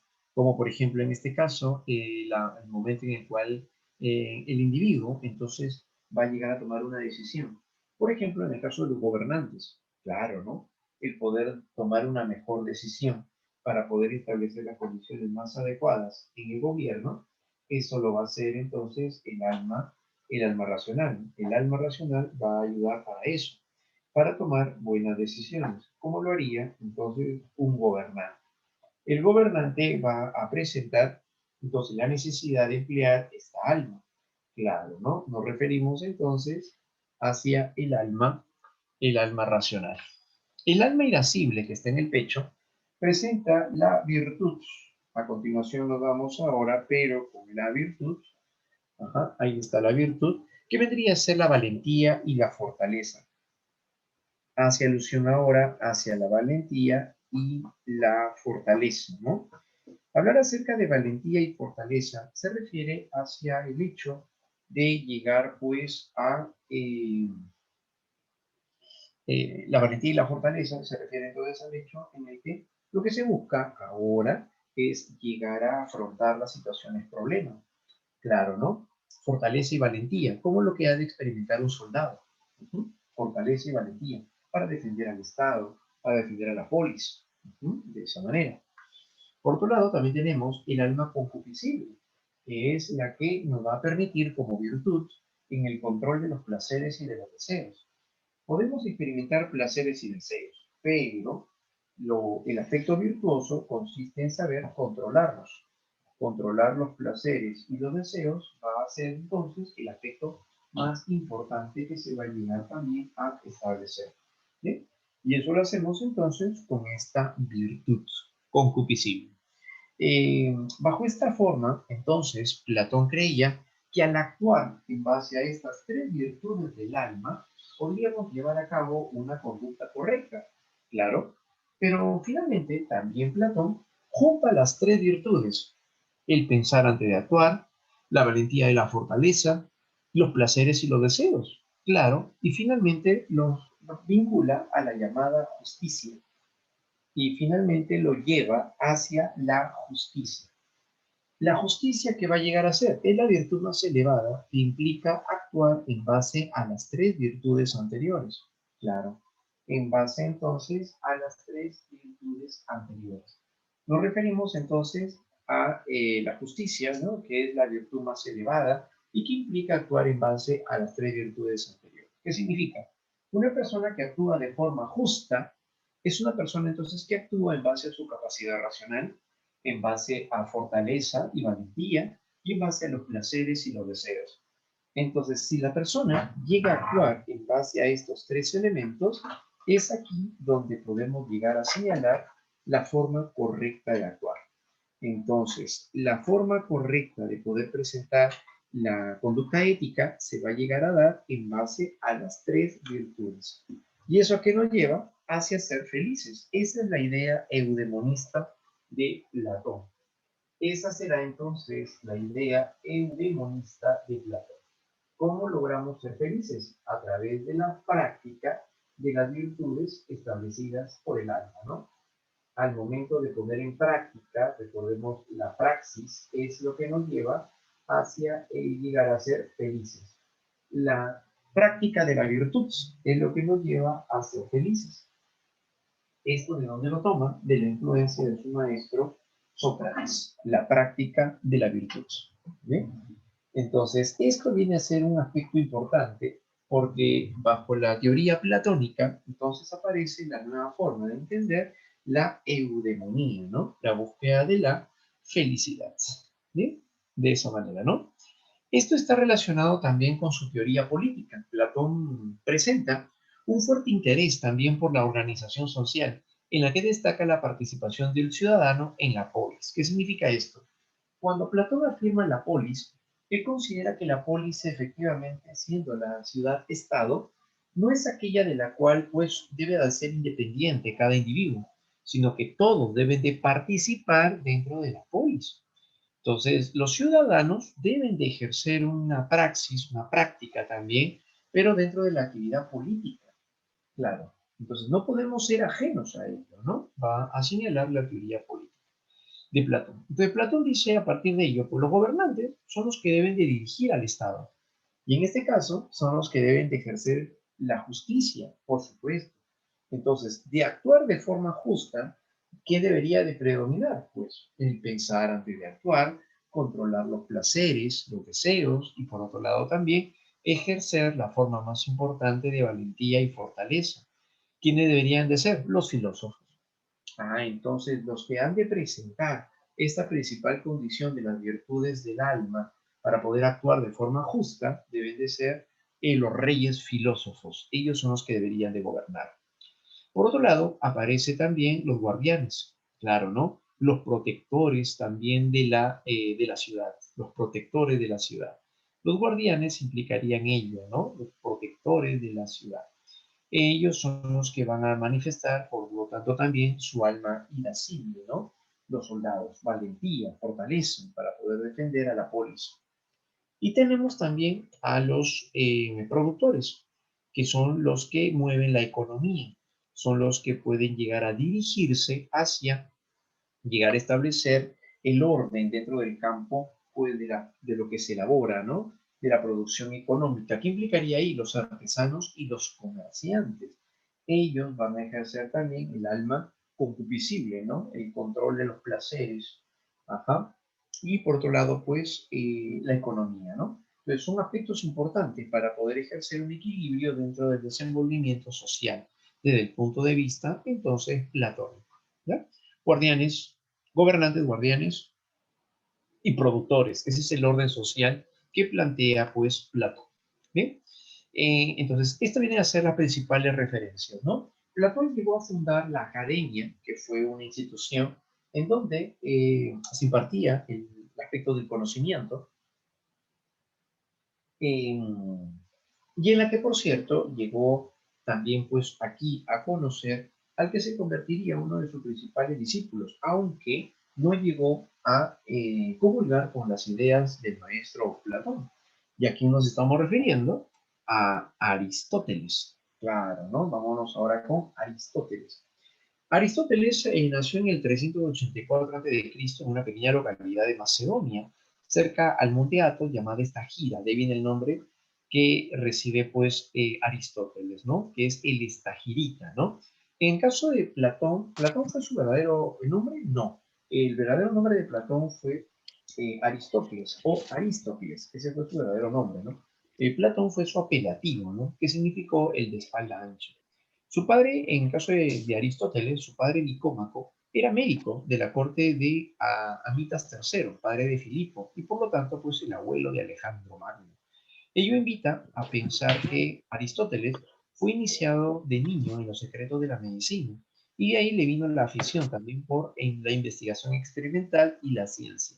¿A qué se refiere? Aristóteles, al momento de tener ese contacto con su padre en el campo de la medicina, se basó entonces más en la parte observacional, en la parte empírica, ajá, en lo que se registra directamente a través de los sentidos.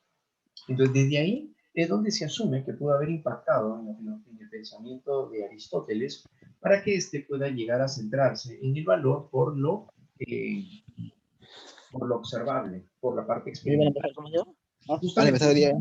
a partir del valor que se va a llegar a ejercer dentro del ámbito, entonces, del O sea, que conocimiento. quiero ¿Ya? comenzarle Eso un es lo que cuarto vamos que a acá encontrar, al abajo, menos y abajo también mucho. dentro A mí me de culo esa eso. expresión. Todo el día lo ¿Ya? tengo pendido cuando hago clase. Para poder entender, obviamente, Que no ¿no? se ve Este nada, pues, tipo ¿qué vas a de hacer cuando no se ve nada? Por conocimiento, ahí tengo que va a prender la luz. ser necesario tener que esclarecer, obviamente, ¿no? Como es Eventualmente, el popular en grande, este caso, ¿no? al fondo, está mi Muy cama, mi bien. escritorio, no se ve El nada, pero micrófono desactiva, compañero. así, A pues, ver, quiero creo que que lo no me termine está un cuarto. filtrando sonido.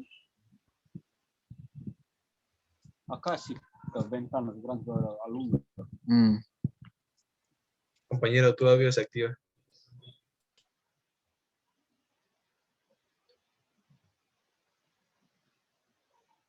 Bien, en este caso entonces, comentábamos por ese lado, aparece entonces un gran valor a partir de ello, ¿no? Así es, hacia lo que va a llegar a ser la parte del conocimiento.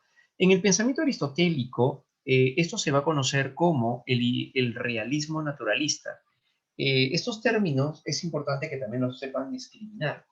Cuando se habla acerca de realismo naturalista, se refiere a que la verdadera realidad se expresa en la naturaleza, por eso el nombre de realismo. Naturalista se entiende desde el punto de vista también aristotélico como aquello que se puede registrar a través de los sentidos o se puede captar a través de la experiencia. El realismo naturalista es opuesto al idealismo objetivo, claro, ¿no?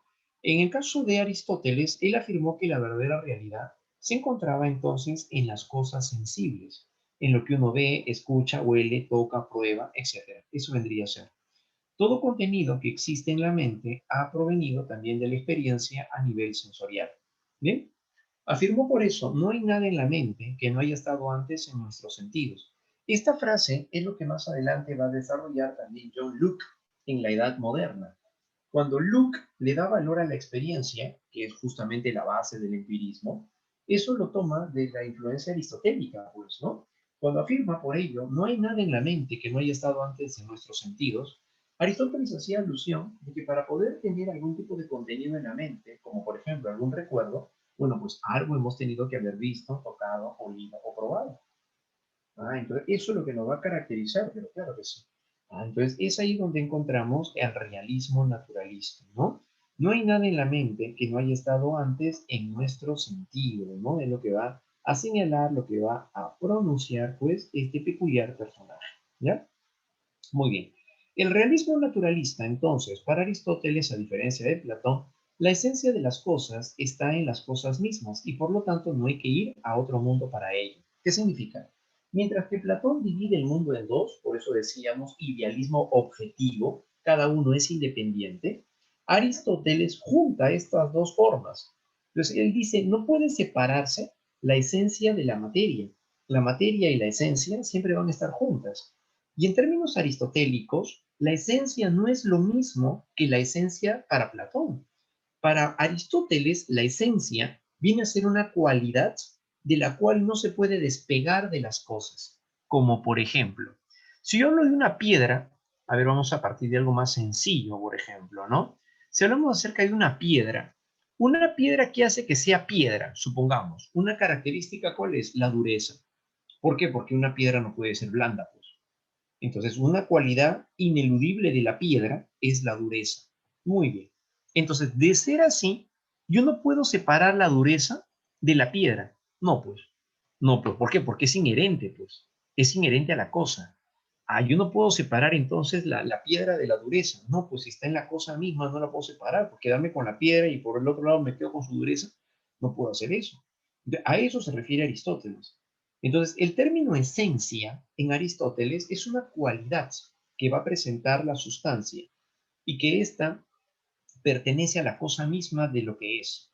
Esa es la diferencia con Aristóteles. Aristóteles entiende la esencia, pero en un sentido más abstracto, no en un sentido ideal, claro, ¿no? Espiritual, si queremos llamarlo así. Pero desde el punto de vista aristotélico, no, pues la cualidad de la materia es la esencia. A eso se refiere. Entonces, son dos formas de entender la esencia de manera diferente, ¿no? Bien, entonces, por eso, entonces Aristóteles considera de que la esencia es distinta en sí, ¿no? Y que está en la cosa misma. No puedo separar la esencia de la materia. Asumió también entonces que la esencia y las cosas mismas no se pueden separar. De ahí que siempre han de permanecer juntas, esencia y materia. La esencia es la forma, claro, ¿no? Esencia es a lo que Aristóteles le llama forma, ¿ya? Y la materia no se pueden separar. Y eso es lo que va a constituir el llamado ilemorfismo. El término ilemorfismo aristotélico es el término de que ile significa materia y morfismo es forma. Forma y materia siempre van a estar juntas. No podemos separar una de la otra, ¿bien? De esa manera. ¿Y qué va a formar la materia y la forma? La sustancia, pues. Claro, ¿no? La sustancia se compone de materia y forma, es decir, materia y esencia. Y no podemos separar una cosa de la otra.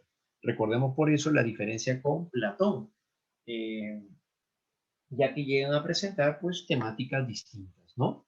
La sustancia entonces es lo que pertenece al cambio accidental, es lo que hace que las cosas sean como son. Por ejemplo, una hoja de papel, ¿ven? Está hecho pues de un material tal que permite que podamos escribir sobre él. Pero así lo arruguemos, una hoja arrugada sigue siendo la hoja de papel, solo que ha presentado un cambio nada más aparente. Eso se llama cambio accidental. Claro, ¿no? Es lo que permanece entonces al cambio accidental. El ser el mismo individuo, aunque modifique su aspecto a lo largo del tiempo. Y también el ser independiente, lo que tiene su ser, y no en otro, sino en sí mismo. La esencia está en sí mismo. Es sujeto a las propiedades y a los atributos, como ya dijimos, ¿no? La tradición aristotélico-tomista, que eso va a influenciar más adelante hasta el medioevo, distingue también entre las sustancias primeras y las sustancias segundas, ¿no? La sustancia primera se refiere a lo que llegamos a captar directamente a través de los sentidos. Como por ejemplo, vemos una manzana, olemos la manzana, tocamos la manzana, sustancia primera. Pero a partir de eso podemos entender sustancias segundas. Las sustancias segundas, como por ejemplo al momento de señalar conceptos. Claro, por ejemplo, veo una manzana, otra manzana más, y digo, esto se parece o representa al número 3. Al decir que eso representa al número 3, eso vendría a ser una sustancia segunda. La sustancia segunda, entonces, será a continuación el concepto, es la representación, esa es la sustancia segunda, ¿ya? Muy bien, el concepto entonces, ¿no? De esa manera tenemos como sustancia primera, ¿qué podemos ver? Podemos ver a lo mejor pues un chanchito, podemos ver un león, podemos ver un oso, un gato, un perro, ya. Y todos ellos al final, ¿qué son? Son mamíferos. Eso es una sustancia segunda. Entonces, a partir de eso entendemos que las sustancias primeras van a llegar a ser representaciones de las cosas, pero de manera, pues, claro, ¿no? Como conceptos universales. Pero estos vienen a ser simplemente producto de la experiencia, claro que sí, producto de la experiencia. Lo que captamos directamente a través de los sentidos es lo que va a llegar a ser entonces sustancia primera, mientras que lo que nosotros representamos en nuestra mente va a ser sustancia segunda. Va a ser entonces sustancia segunda. ¿Ya? Muy bien, eso lo encontramos entonces de esa manera, ¿no? Pero también Aristóteles busca explicar por qué las cosas cambian. Ya sabemos que Heráclito ya decía, todo fluye, todo cambia. Pero, ¿qué es lo que produce el cambio? ¿Y cómo es que se produce el cambio? A raíz de eso, viene Aristóteles y busca darle una explicación. Para poder explicar cómo se produce el cambio, entonces, a continuación viene la teoría o el principio del movimiento. Aristóteles, entonces, encontramos lo siguiente, que Aristóteles establece dos formas de ser atendiendo al tiempo. Si nos fijamos en las características, propiedades y determinaciones de una cosa o objeto, ¿qué tienen el presente? Eso es a lo que se le llama acto. Es decir, cuando hablamos acerca del acto, decimos que el acto es lo que es ahora, lo que es en el presente, con todas sus cualidades. Eso es el acto. El estado en acto es lo que es algo en el presente. Por ejemplo, un niño de 5 años, ahorita en el año 2021, ya eso vendría a ser un niño está en estado de acto, es un niño, es lo que es ahora. Pero ese niño en el futuro va a llegar a ser un adolescente, claro, pero es lo que puede ser, no es lo que es ahorita. Entonces, el niño es un adolescente, pero en potencia, claro. Por el contrario, entonces, si nos fijamos en el futuro, es aquello que aún no es, pero que apunta a serlo en virtud de lo que ya es. Estamos entonces pensando en el ser en potencia. Entonces, desde este punto de vista, para Aristóteles, el ser puede estar vinculado a un ser en estado de acto o en estado de potencia. El estado de acto es lo que es ahora en el presente, pero lo que puede llegar a ser en el futuro viene a ser la potencia. Ajá. Ahora, ¿cómo surge el cambio? El cambio surge cuando lo que está en estado de potencia se convierte en estado de acto. Y eso lo podemos visualizar de la siguiente manera. Por ejemplo, una semilla está en estado de acto, porque es lo que vemos ahora y es lo que existe ahora. Pero esa semilla en el futuro será un árbol, sí, en el futuro, porque ahorita no lo es. Eso vendría a ser en potencia. Esa semilla en potencia es un árbol. ¿Cuándo surge el cambio? El cambio surge cuando lo que está en estado de potencia se vuelve acto. Ah, entonces lo que puede ser se convierte en lo que es. Luego de regar esta semilla, luego de varios años, a lo mejor tenemos ahora un árbol. Al ver el árbol, entonces notamos que lo que podía llegar a ser en el futuro ya lo es. Entonces, lo que era potencia ahora se actualiza. Al momento en el que lo que está en estado de potencia se actualiza, allí es donde se produce el movimiento.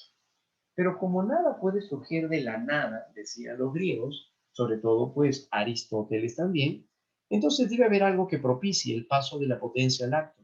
Claro, y ese ser ha de ser Dios. Dios entonces, no el Dios cristiano, recuerden que estamos en el siglo IV antes de Cristo, así que todavía falta mucho para el cristianismo,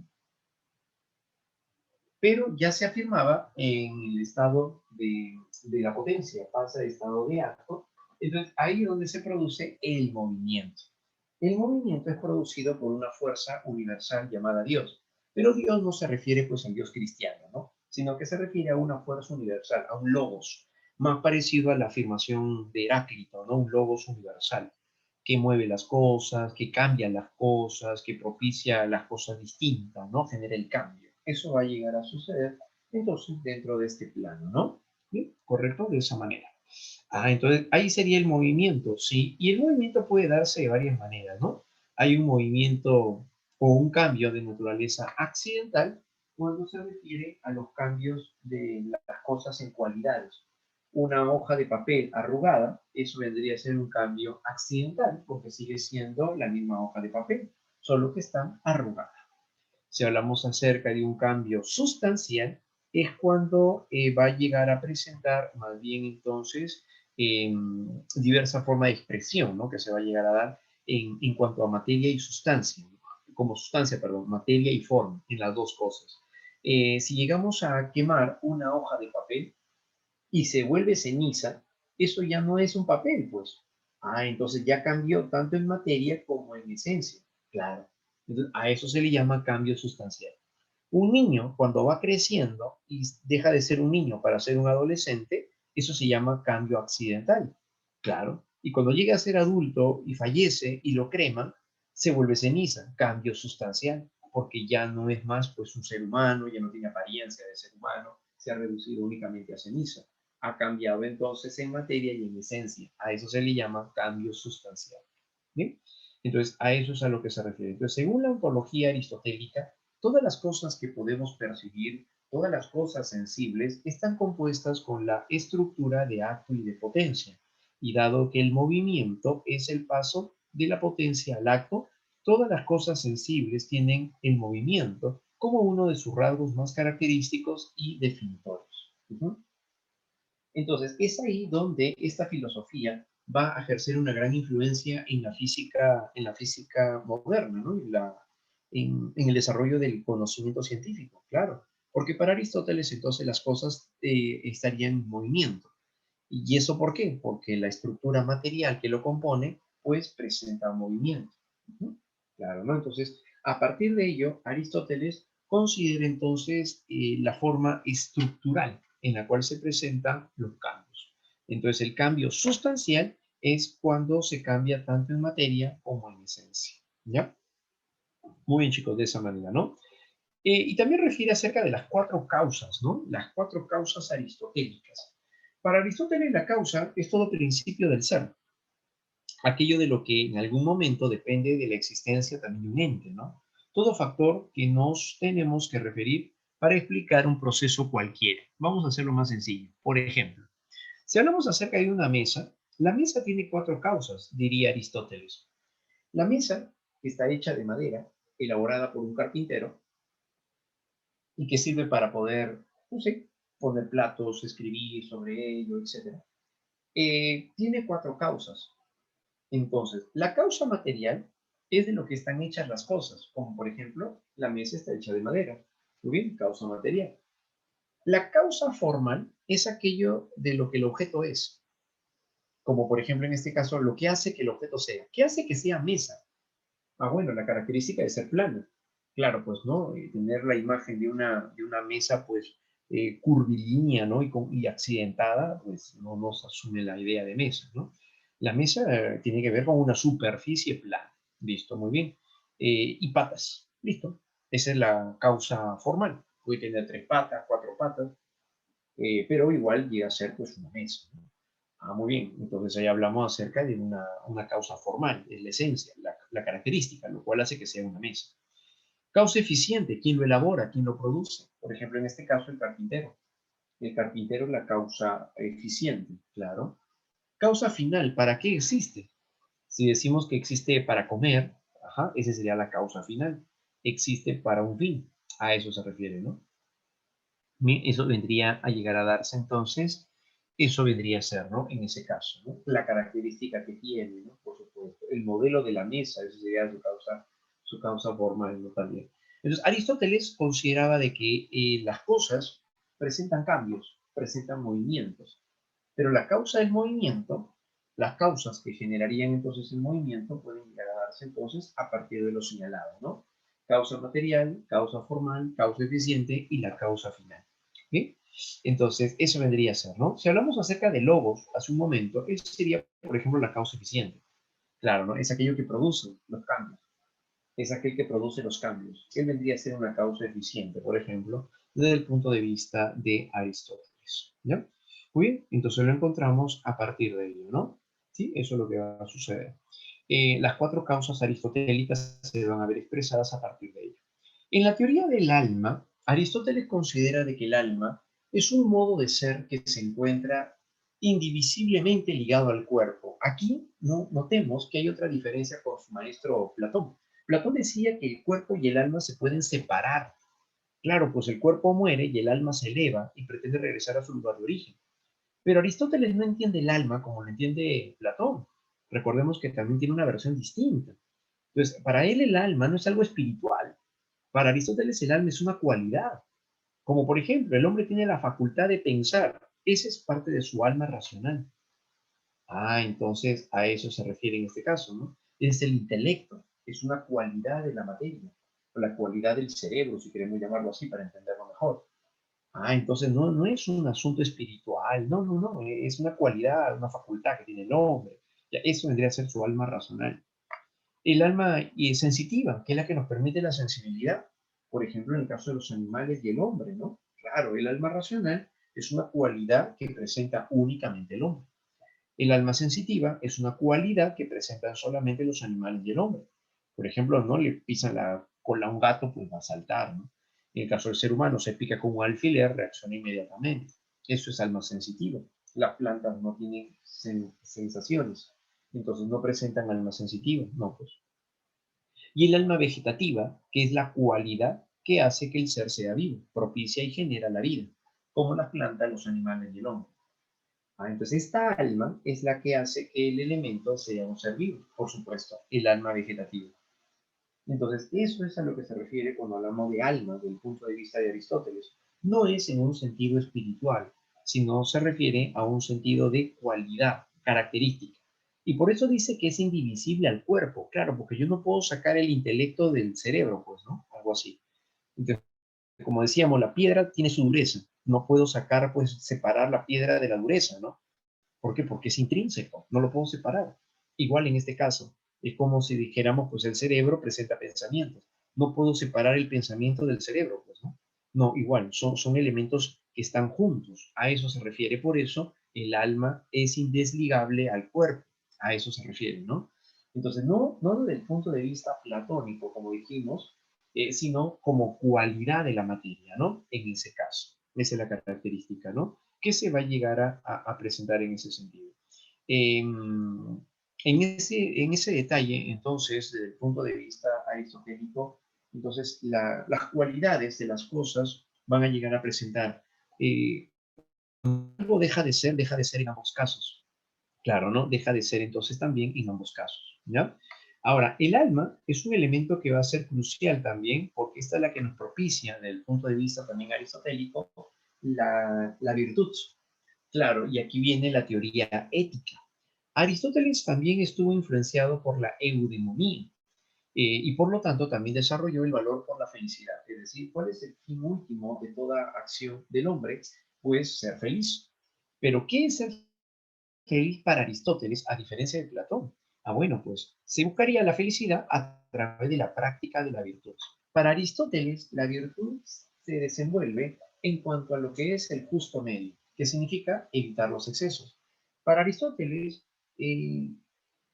la forma en la cual se muestran dos extremos, dos excesos, nos orientan hacia las condiciones más negativas. Si el individuo presenta pobreza, va a morir de hambre. Si la persona presenta demasiada riqueza, a lo mejor está propenso a que le roben, la persona va a estar preocupada de lo que pueda llegar a hacerle por el dinero, etc. El que satisfaga sus necesidades no es garantía de felicidad. Entonces, de tal manera que en este caso los extremos van a llegar a ser desfavorables, ¿sí? Muy probablemente. De tal manera, entonces, ¿qué es lo más adecuado? El término medio. A eso es a lo que le llama el justo medio. Claro, ¿no? Si hablamos acerca, pues, entonces, del justo medio, hay que evitar los extremos. Claro.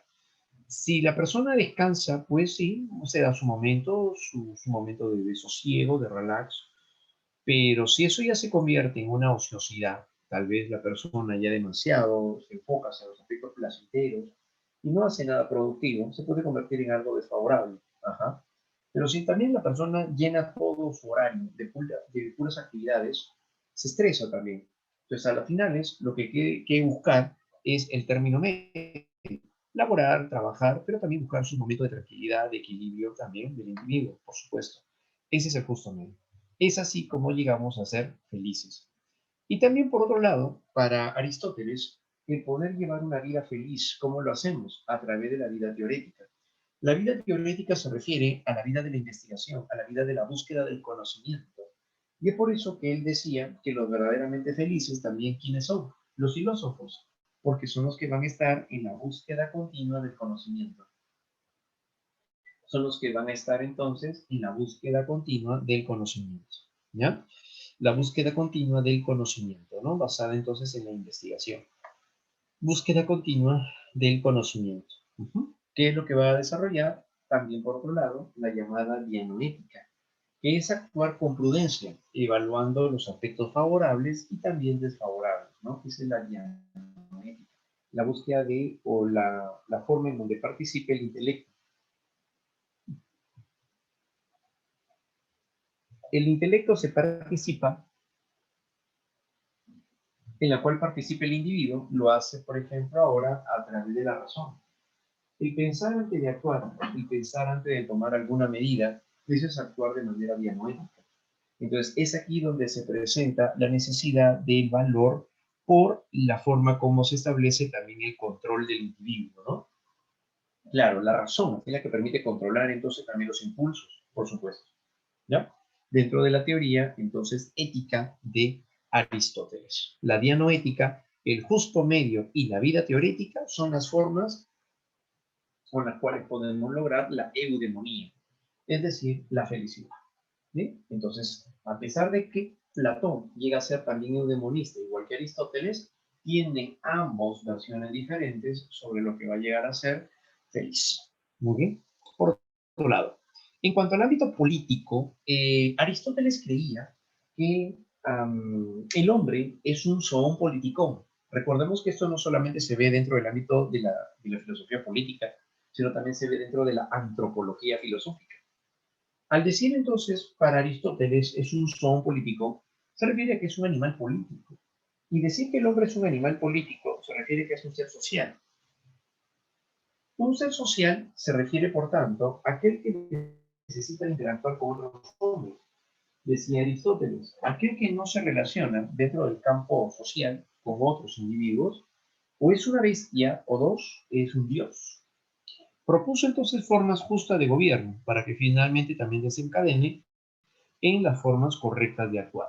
¿Qué es lo que valora Aristóteles? Por ejemplo, la monarquía valora también el gobierno entonces de uno solo, claro, para lo cual debería de evitar convertirse en una tiranía, donde aparece el gobierno egoísta de una sola persona. Valora también la aristocracia, que viene a ser el gobierno de unos pocos. La aristocracia es el gobierno donde también se encontrarían los mejores, de ahí viene el término aristoi. No es por Aristóteles, sino por el griego aristoi, que significan los mejores en griego. Y la aristocracia estaría conformado por un grupo menor de individuos, pero que serían los más aptos para poder gobernar. Esa es la aristocracia.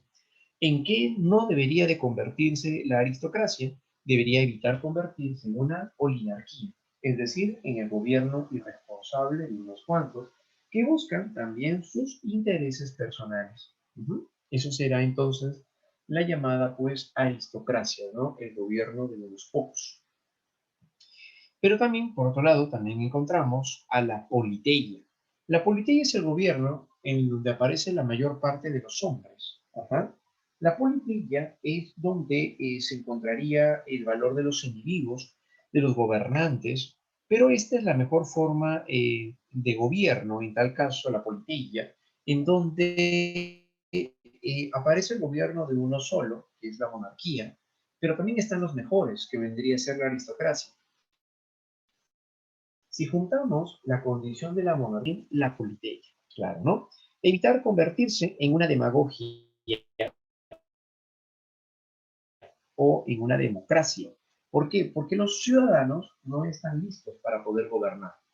Los ciudadanos no serían agentes que estén listos para poder gobernar. Ujú. Entonces, ahí aparece la politeia, ¿no? Evitar convertirse en una demagogia o en una democracia, ¿no? Para eso. ¿Qué necesitamos entonces? Un equilibrio, y por ello que se requiere del justo medio. El gobernante no puede ser entonces alguien que sea alienado, que llegue a presentar esta condición, porque va a buscar satisfacer sus propias necesidades personales. Entonces, eso no podría llegar a presentarse, ¿no? La politeia que implica el gobierno de la mayor parte de los hombres, ¿no? Evitar convertirse entonces en una democracia también. ¿Listo? Entonces, son afirmaciones de Aristóteles por las cuales también se busca el justo medio, ¿correcto? De esa manera. Aristóteles llega a fundar el Liceo, que es una institución en donde también se imparte el ámbito propio del conocimiento, claro, ¿no? Y desarrolló aquí el método de la peripatética, que se refiere a andar a pie. Por eso a los discípulos de Aristóteles se les llamó los peripatéticos.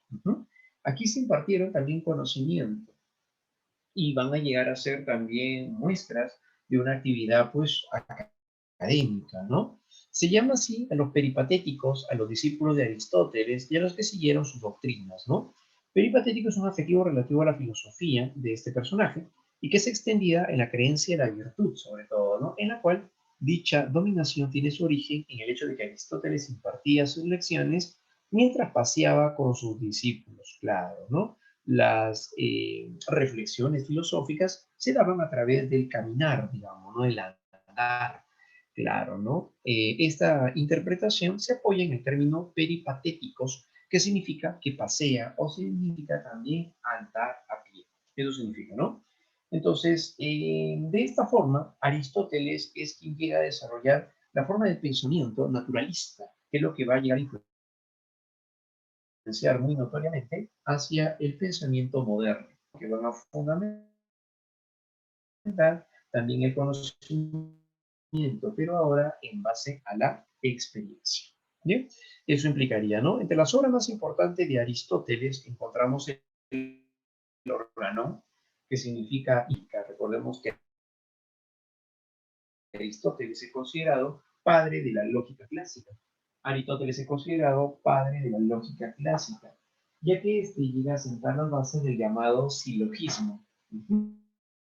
Entre otras también está la metafísica o filosofía primera, que es la forma en la cual inicia sus reflexiones dentro del campo propio de lo que es su referencia de la esencia, ¿no? La metafísica.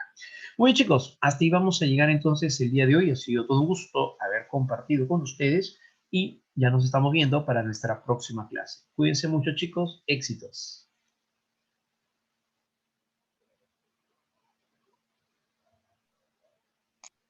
Chicos, vamos a comenzar el simulacro en 2 minutos. Ahora les voy a pasar, a los que están en el Zoom nada más, les voy a pasar de manera